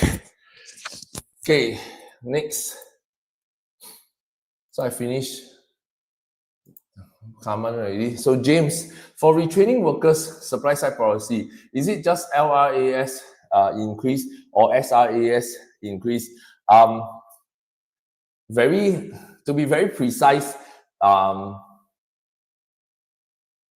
no, right? Neither. So for the way the schools are choosing to draw the AS curve, right? Then this AS curve, right, is tied to full employment, but at the same time, they don't allow you to go beyond full employment. So retraining, right? You got to think of retraining as allowing the economy to move from a point inside the PPC to a point closer to the PPC. So that allows national income to rise. So how exactly does this happen? So do you draw it as a LRAS shift to the right? You can't quite do that, because if you did that, that would be in your school's model, would seem that PPC is shifting. So this is not normally the way your school would draw this. So if you were to draw it as a diagram, it should be seen as SRAS shifting to cause RNY to increase to reflect the increase in production. However, normally you don't even need to draw this diagram. Right, so that means when explaining skills retraining to reduce structural unemployment, this diagram is not needed. But if you wanted to draw, this would be how you would draw for the school exam answers. Okay, can we add right AD increase also as it can attract FDI? James, as a side effect, yes, but not as a intended policy objective. That means if you are trying to explain how retraining can correct structural unemployment, then you don't want to bring in things like, oh, by the way, doing this can help attract FDI. That's a side effect already, and it might not, right? It might not happen. So you kind of discussion of effects. So don't bring that up. Okay, Khalif, how do we identify and explain dead weight loss in a firm's diagram for monopoly? Very simple, right? So in a monopoly diagram, so you have price, revenue, cost. So you have your AR, MR, LRMC. So note, labeling, be careful, is LR only. So profit maximizing output, profit maximizing price, then LRAC. So label this as long run, very important, because efficiency is a long run concept. So to draw deadweight loss, you are trying to argue for allocative inefficiency, right? So you look at the condition for allocative efficiency is P equals to MC. So where this occurs at intersection of AR curve and LRMC curve. So AR curve and LRMC curve intersection will be this point. So this is your QS or social optimum. Then your deadweight loss, it is a area that is bounded by your AR curve, LRMC curve, and your quantity, right? So this is area BC. So how to explain? To explain, you need to compare area Q0 BC QS, which is this area, versus area Q0 AC QS, which is this area, right, to get your deadweight loss area. So that is the way to compare deadweight loss. And the way to show the deadweight loss and explain how you get to the deadweight loss. All right. Next, still on Khalif. What's the difference between explaining inflation, explaining a rise in inflation? Inflation means increase in GPL. So the P, the T is inflation, right? So inflation simply means dP dt is positive. A rise in the rate of inflation must be that P pi, or not capital pi, sorry. So capital pi itself is increasing. That means you need d2p, d2 pi, d2p, sorry, dt squared. Sorry. You need d pi dq to be positive, but to get d pi dt, right? D pi dt to be positive, but d pi dt is basically d over dt. Let me just write this, d2p dt squared is positive. So the difference lies in inflation is prices rising. Inflation rate is rising means prices are rising at an increasing rate. So to explain causes of inflation, I need something that causes AD to rise or something that causes AD to fall, AS to fall. To cause prices, inflation to rise, I need prices to have risen in one period and prices to rise again in the next time period. And I need the rate of the price in the second period to rise faster than the first period. So the magnitude of shifts will have to be larger, or the gradients, right, have to change, right, of the AS or AD curve have to change to let the price rise faster. So that's the difference between inflation versus a rise in inflation. So be careful, this is the enhancement point. So when it comes to essay, case study, these are relevant ideas to take note of. All right, James asked for China, if the question asks, what are some policies China can use to reduce inflation? Is it better to use interest rate rather than exchange rate to control inflation? Are both acceptable? If the question asks what policies China can use, right, then you can choose both, right? You can choose either, it's fine, right? But if they ask what policies China has used, right, then I wouldn't use exchange rate because they haven't been using or they haven't used that. So the question usually asks can use, you can choose either one. Yeah, but if you want to follow, you want to be in line with what China normally does, then keep to interest rate, right? But in addition to interest rate, right, China actually has another thing that they do, which is control the access to credit.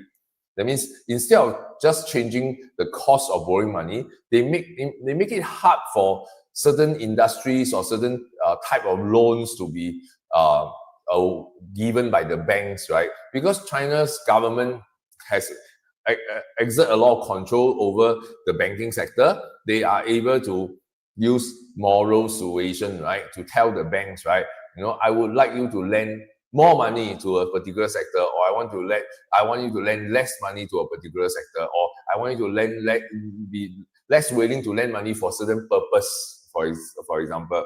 So this is how government in China can also use policy to control inflation by not just tweaking the cost of borrowing, but tweaking the availability of credit.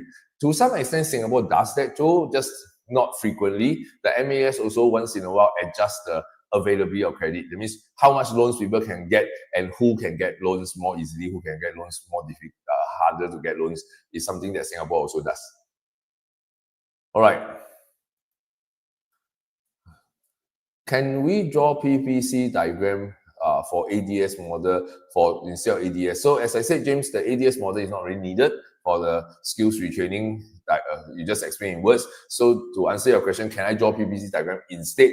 Then answer is definitely yes, but there's not much value add also, right? You can just describe it in words without actually drawing out the graph.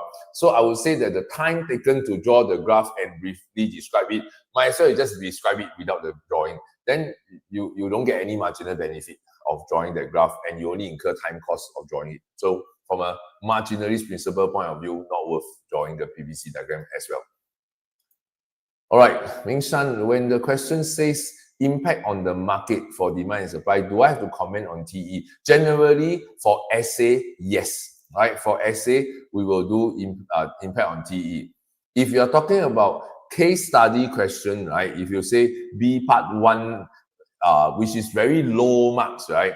Then yeah, the insufficient marks allocated to the question is why we don't bother with TE. But if this was an essay, you definitely will do PQ and TE. If this was a 8 mark, 10 mark case study, I would feel it's safer to go on to finish up at TE rather than only stop at P and Q. So why the 2021 CSQ, your school answer says only effect on Q, right? It's not because effect on market don't need to do TE. It's because that question, probably B part 1 probably only like 2 marks or 4 marks maximum. All right. What is reserve requirement ratio? Not exactly the same. Reserve requirement ratio is quite a different thing altogether. So here, reserve requirement ratio is limit how much banks can lend out, right? When you talk about, so it kind of fall under availability of credit, but when you reduce reserve requirement ratio, right, you are reducing the amount of credit available in the whole market, and that usually will drive up interest rates anyway. Right? Here we're talking about some people cannot get so much loans. Right? You are selected groups or some type of loans are restricted. Like for example, I make it harder for people to take car loans, but I don't necessarily make it hard for people to take business loans. Right? Or I make it harder for people to take loans to buy a second home without making it harder for people to take loans for first house that they buy, right? So this is very micro level intervention in order to have a macroeconomic implication on overall inflation, right? So it's a very nuanced and interesting way that governments deal with this. Okay, what is this? What is for PUC? What does that mean? Is there a wait, what was the previous thing that Misa was asking?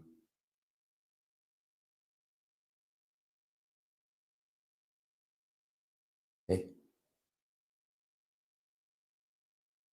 I have no idea what you're talking about, Mr.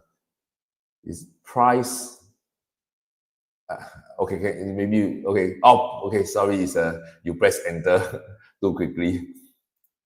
For public goods, JT, I'll come back to you in a moment.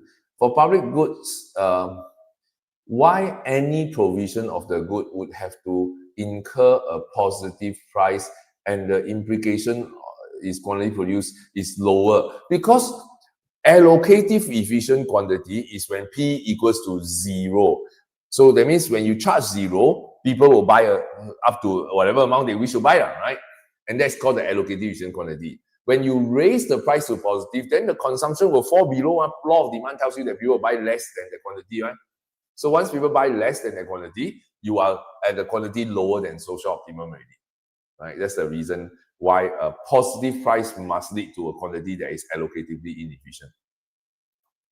All right, JT asked the policy you mentioned about China controlling available credit. Yeah, so it's not about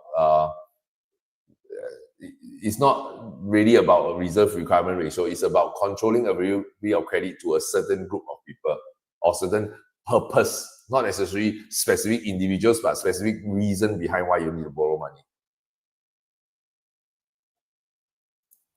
Okay, quantitative easing. It can come out, but it's not important. Quantitative easing, right, is basically about increasing money supply. So 40 years ago and before, when central banks implement monetary policy, they will increase money supply to change interest rate. So they will decide, oh, let's increase money supply by $200 billion, right, or $100 billion. So the decision is at how much more money supply to increase. Then what happened to interest rate? Then market forces will determine what happened to interest rate. That was over 40 years ago. Then around mid-1980s, right, central banks realized that why are so stupid go and decide increase $100 million of money supply and let the market change the interest rate? Why don't I just declare, right, I want the interest rate to rise or fall by a certain amount? Then I just change my money supply until I reach the interest rate. So they call it interest rate targeting rather than targeting money supply. So since the mid-1980s, right, the central banks around the world switched towards controlling interest rate rather than money supply, and then let market forces determine interest rate. So then monetary policy became interest rate policy. Then somewhere in 2003, A-level syllabus changed to focus on explaining monetary policy via interest rate only. That means they don't even need you to start from money supply. So the syllabus removed the change in money supply affect interest rate to affect monetary policy. They start from an interest rate. Then global financial crisis in 08-09 reached a situation where when interest rates fell, when the central bank lowered interest rates, right, consumers and firms who wish to borrow found themselves to be unable to borrow because the banks, right, are the one who refuse to lend. Right, the banks themselves don't want to lend money out. So it's not that the borrowers don't borrow, lenders don't lend. So what the central bank did in America, right, was to directly lend money to firms, right? That means instead of going to the commercial banks to inject money supply, they went straight to the firms to buy company shares, buy company bonds, right, to push money into the firms directly. So it's a different channel by which the money supply is increasing in the economy. Now, so that's interesting to know about, but as far as the exam is concerned, you are not tested on the way money supply increase or the way monetary policy is carried out. You're only tested on the effect of monetary policy in terms of when interest rate rise or fall, what's the implication. So what happens when they ask you, okay, in a case study that they mentioned about quantitative easing, you simply treat that as a money supply increase and interest rate fall, right, without explaining any detail.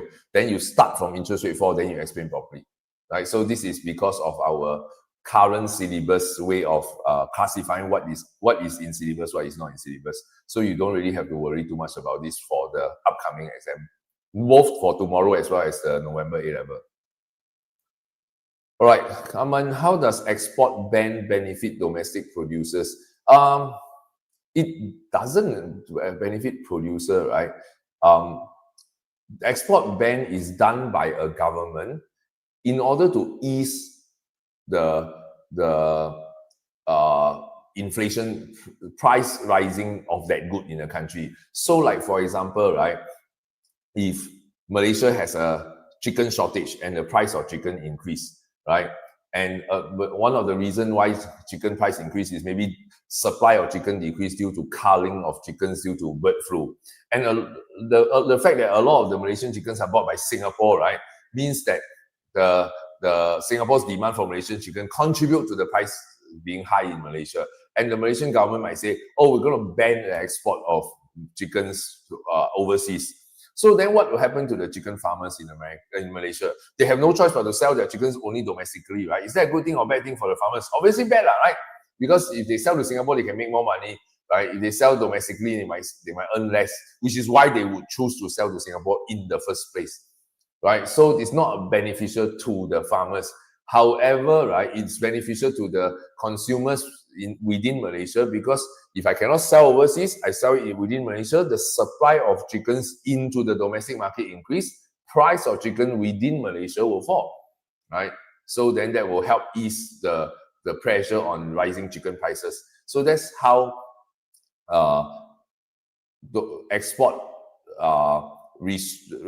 export ban, right, is to help ease prices domestically. It is not typically done as a form of protectionism of local firms, right?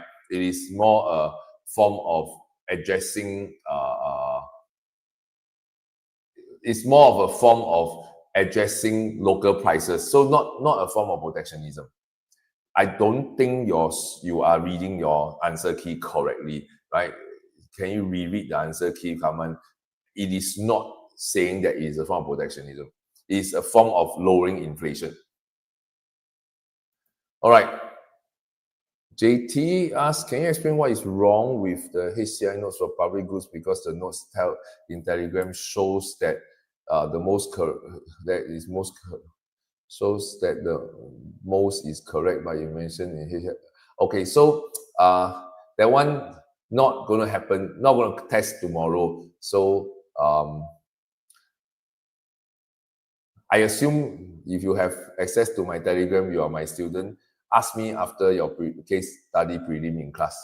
And no, don't ask me yet. Ask me after your prelim essay paper also is over, because in the school exam you still want to write the school version. After prelim, then ask me to go through the how you should write for A levels. All right. Okay, I'm assuming JT you are my student, right? For reduction of tariff and diversification of imports, would it lead to a rightward shift of LRAS because of increased quantity of FOP? Nope. Reduction of tariffs, right, means that you can buy imports more cheaply. Then your capacity to produce goods and services in your country is based on quantity of resources, right? Are you more able to import today? No, right? You're just able to import resources at a lower price. A tariff, right, doesn't restrict how much you can import. A tariff only restrict how much you perhaps end up, how much you pay to import stuff. So normally when you look at analysis of tariffs, right, it doesn't shift the LRAS. It causes a movement up and down the vertical portion of the LRAS. So it wouldn't shift LRAS typically. We assume that it doesn't shift. Okay, Celine, how do you illustrate nationalization in the diagram? So depends, Celine, on what's your initial situation. If your initial situation was the firm is a private monopoly, or let's say there's already a monopoly as a private firm, then nationalization, right, basically changes the firm from a private monopoly to a state-owned monopoly, right? Then as far as the AR curve, MR curve, AC curve, MC curve, nothing shifts, right? Nothing changes, right? It's only the profit maximizing point will change, because as a private firm, the firm will maximize profit. But as a nationalized state-owned firm, right, the objective will change from profit max to a different objective. So the government may choose then to say, as a state-owned firm, I might choose MC pricing or AC pricing. Then it is the point at which they choose to produce and the price they choose to charge will change. On the graph, nothing is shifting. If it's a private monopoly, nationalized to a state-owned monopoly. Now, however, right, if it's not a private monopoly, let's say there are 2 or 3 large firms, it's an oligopolistic market in the private sector. Then the government comes in and nationalize, buys up all these firms and merge them into one big firm. Then in addition, so that your AR and MR curve would merge together to become one big firm. So there will be a shift of AR MR curve. But there's also economies of scale, right? Then the MCAC curve should also occur at a lower position, right? So this is where you can have those changes as well. But I really don't think that scenario will be tested, right? So if you were to do nationalization, it's usually assumed for simplicity is a private monopoly now taken over by the government. Then it's just the point of production and point of P&Q changes only. All right, James asks, when explaining demand change for imports and exports, when imports and exports are relatively more expensive compared to another country, must we specify the terms demand and quantity demanded, like whether the increase in demand for imports or quantity demanded for imports? It depends on what is your event. If it's a price change only, right, then you should go talk about if it's price change, you should talk about quantity first. If it's exchange rate change, you can jump straight to demand, or you can also start with quantity, right? So if it's price change, you should not jump straight to demand. Price change should be quantity demanded. If it's exchange rate change, then that's the special case that you can choose to talk about demand directly. But it wouldn't be wrong to talk about price quantity first. All right, DC says, if a question is on conflicting economic goals, can we use the Phillips curve and reference baseline level of unemployment for evaluation? Definitely can. It is not something that is required in the syllabus explicitly. So those of you who are watching this live stream and see, what is this Phillips curve? Don't panic, right? It's okay to don't know this. If you don't know this, you don't have to use this. I'm wondering who taught you Phillips curve. But if your school learned, if your teacher taught you Phillips curve, yeah, by all means, you are allowed to use it. You don't have to, but you can. Right? So Phillips curve will determine will give you a certain point of natural rate of unemployment, right? And then trying to achieve lower unemployment might lead to higher inflation. Trying to achieve lower inflation might lead to higher unemployment. The movement along the Phillips curve, right? If you know your Phillips curve, but those of you who don't know what we're talking about, just ignore, like skip, and don't need to care about this.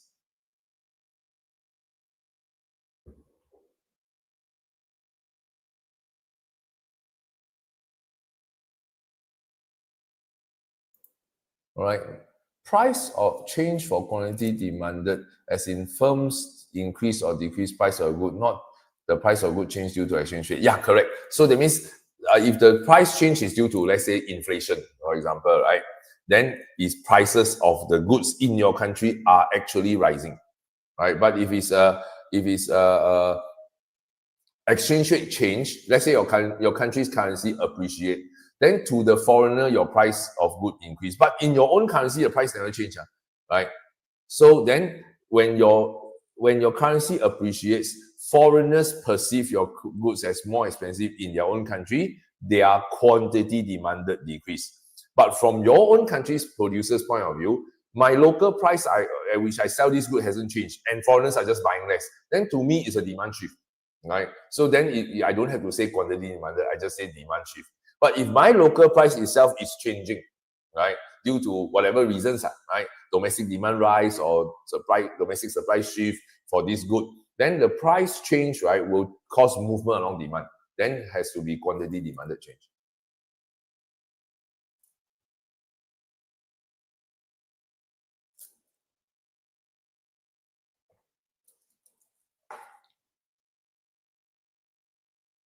All right, I have 15 minutes to go before I need to stop because I have a class later on with my J1s. So anybody else still got a question? This is the last 15 minutes.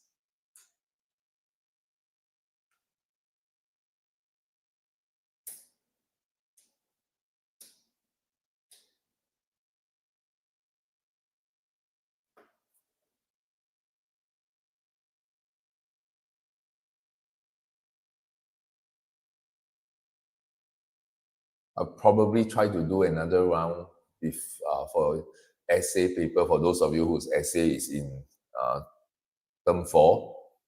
That means after the September holiday, so you can have a last minute Q&A. I don't know when I can do that. I'll fix a time and announce.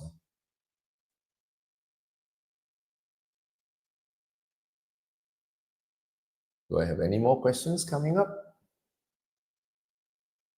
Mr. Ryan, can you quickly recap how the imposition of a tax affects consumer surplus and producer surplus and government revenue in the DDSS model? I low-key forgot. Okay, so sure. So if you have a demand and supply diagram, this is your market equilibrium, and this is your price, this is your quantity. So your consumer surplus, right, will be this area. Your producer surplus will be like this area, yes? So this is your CS and PS. All right, so, ouch, I got electric shock. So in order not to confuse the diagram, let me make it very messy. I'm going to drag out the consumer and producer surplus. So imposition of a tax. Now I'm going to assume that we are going to do indirect tax. So imposition of an indirect tax.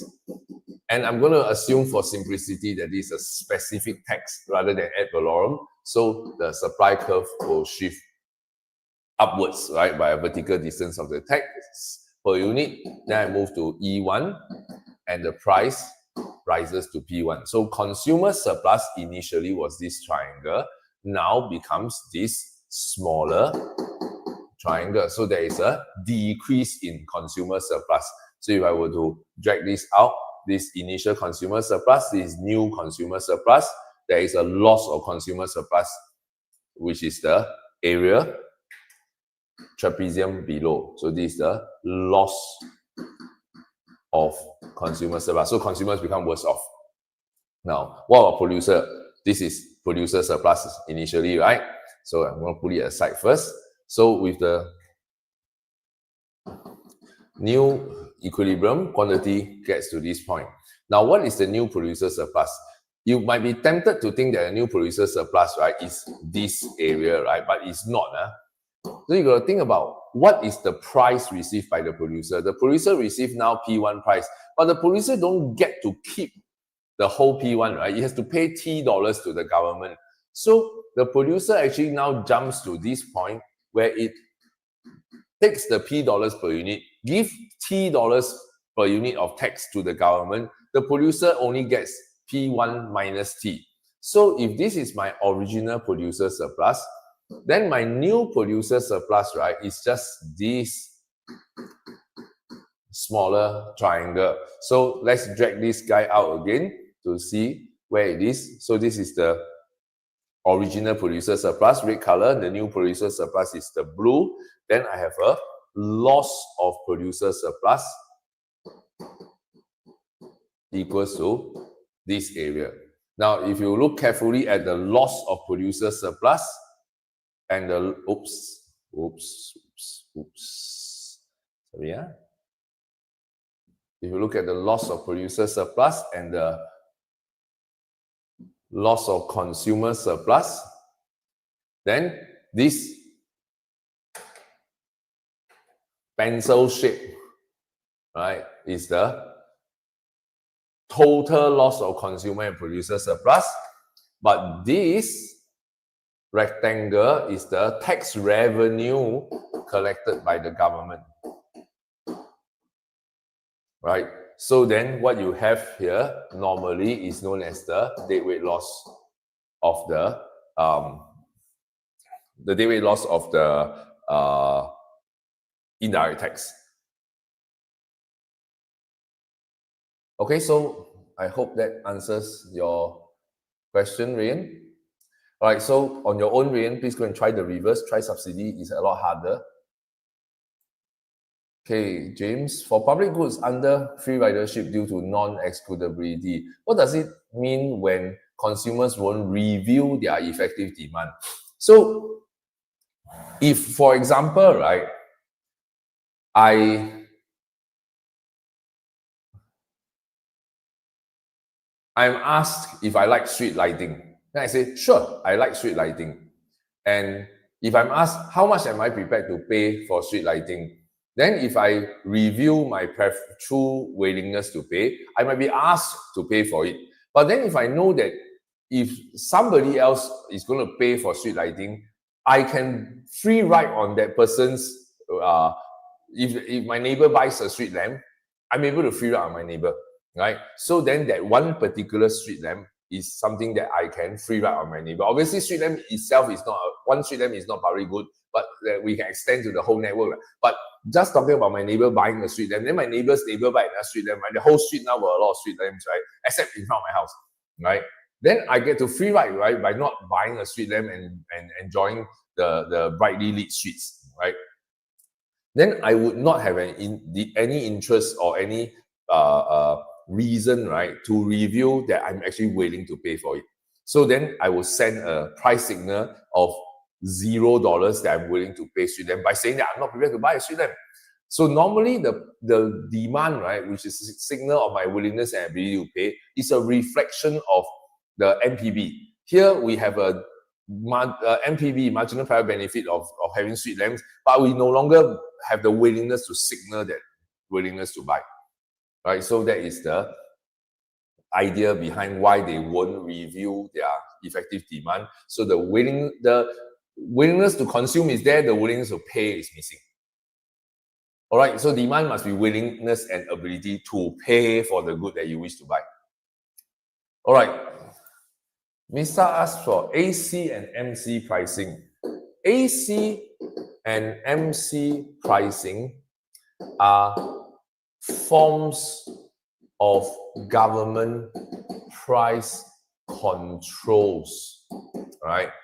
Typically used for natural monopolies. So if there is a natural monopoly,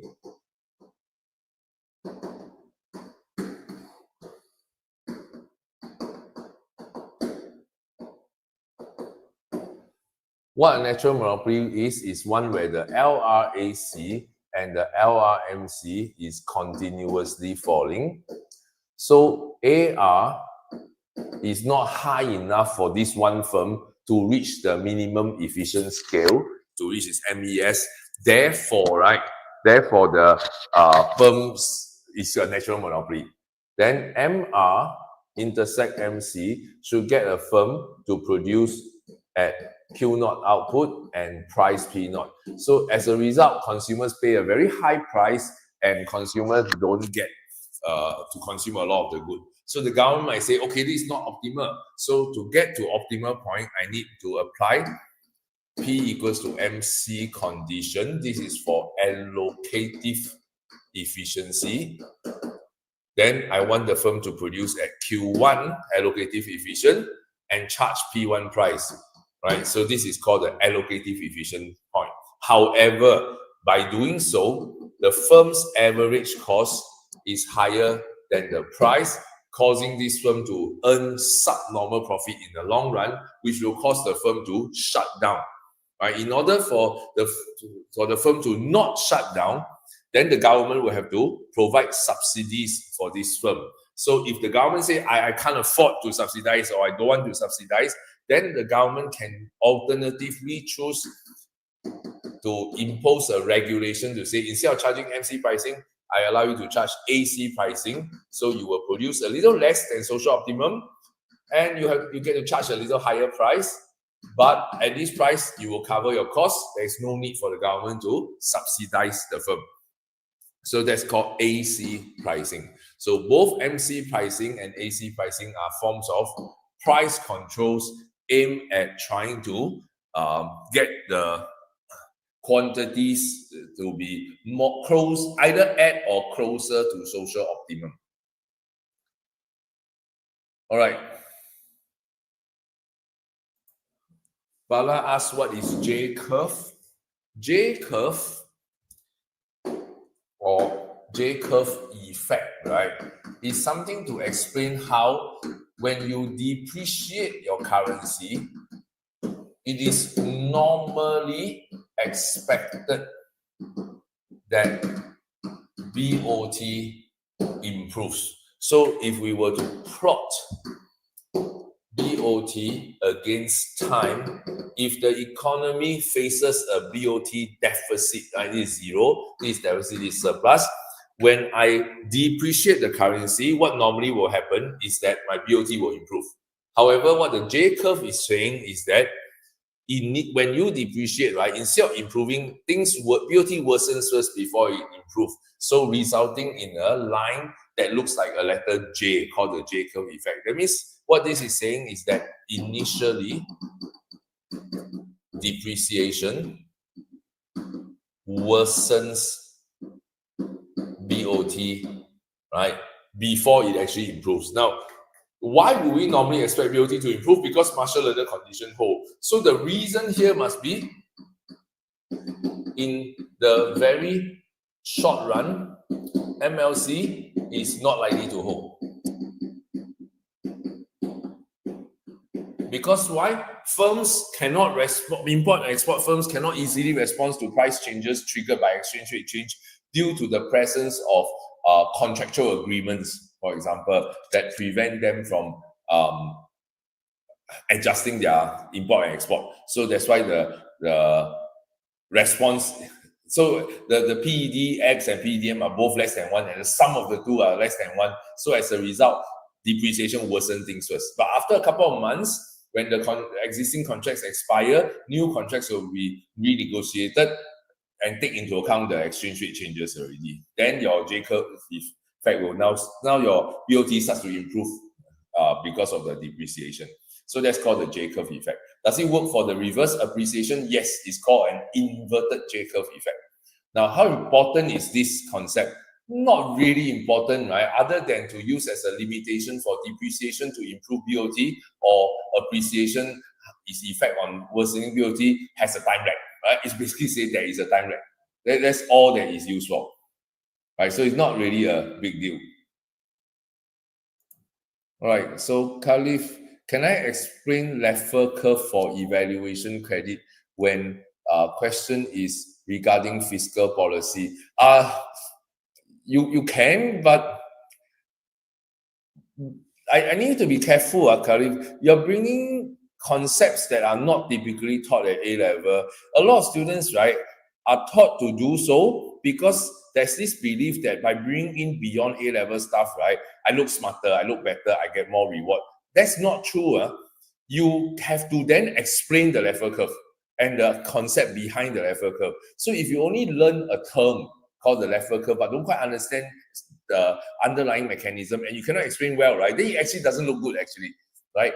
Like, for example, some students learn this thing called the Tinbergen principle, where for X number of policy objectives, there must be at least X number of policy tools. Then you're like, oh, nice, cool term my teacher taught me. Then you go into the exam, then the examiner says, okay, explain that, right? Then you cannot explain, right?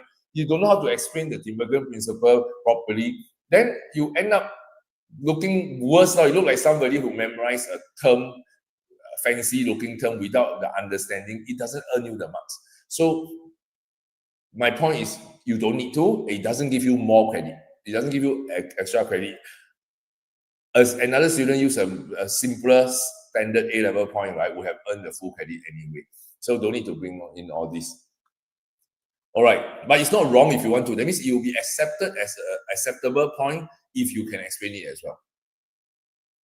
All right, James, so demand for public goods will always be lower than if no, there is no demand for public good.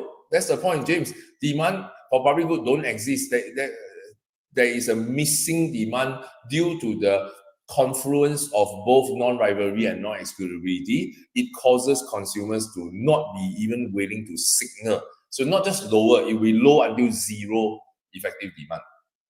Hence, non-provision of the public good is caused by missing demand, not caused by missing supply. All right, so Khalif, with reference to DC's earlier question, do we talk about short-run Phillips curve or long-run Phillips curve? I wouldn't even bring in Phillips curve at all into the answer. So you guys are what? HP students somewhere, is it? You're HP or you are HCI HP, right?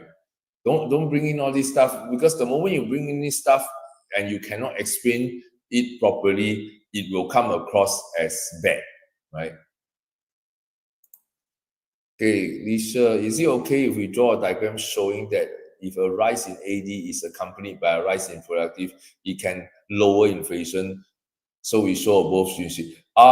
Yes, Lisha, this is not just to show it lower inflation, but to avoid. That means if you can time your AS increase to coincide with your AD increase, then instead of lowering inflation, you are preventing inflation, right? So if this is your AD, this is your AS, this is where your current GPL is. If you are facing a rising AD, then prices will rise. But if you can somehow cause your AS to shift out at the same time your AD is rising, then what you are actually doing is you are preventing inflation from rising. You're not raising it first and then lowering it back. You're not raising prices first and lowering it back. You're just shifting the AS curve in tandem with your AD. This is known as the buffer labor policy, right? So we just went through in class, right? So how you use the buffer labor policy to address demand pull inflation. All right, so I'm sorry, guys, it's 6:02. I need to stop already because I have to get ready for my next class already. So clearly, I think 4 hours not enough. But next time I will do for essay paper, maybe I will schedule in a longer window of time, or maybe I do 2 separate sessions. All right, so anyway, if you are my student, please text me if you got further questions, but I'm going to be in class, so I won't be responding until after class at night. All right, so then good luck for your exam. I'll see you guys this week. By the way, what we're doing this week is we're doing J2, we're revising market failure topic this week. All right, so I'll see you guys next week then. This coming week, sorry. Okay, bye-bye.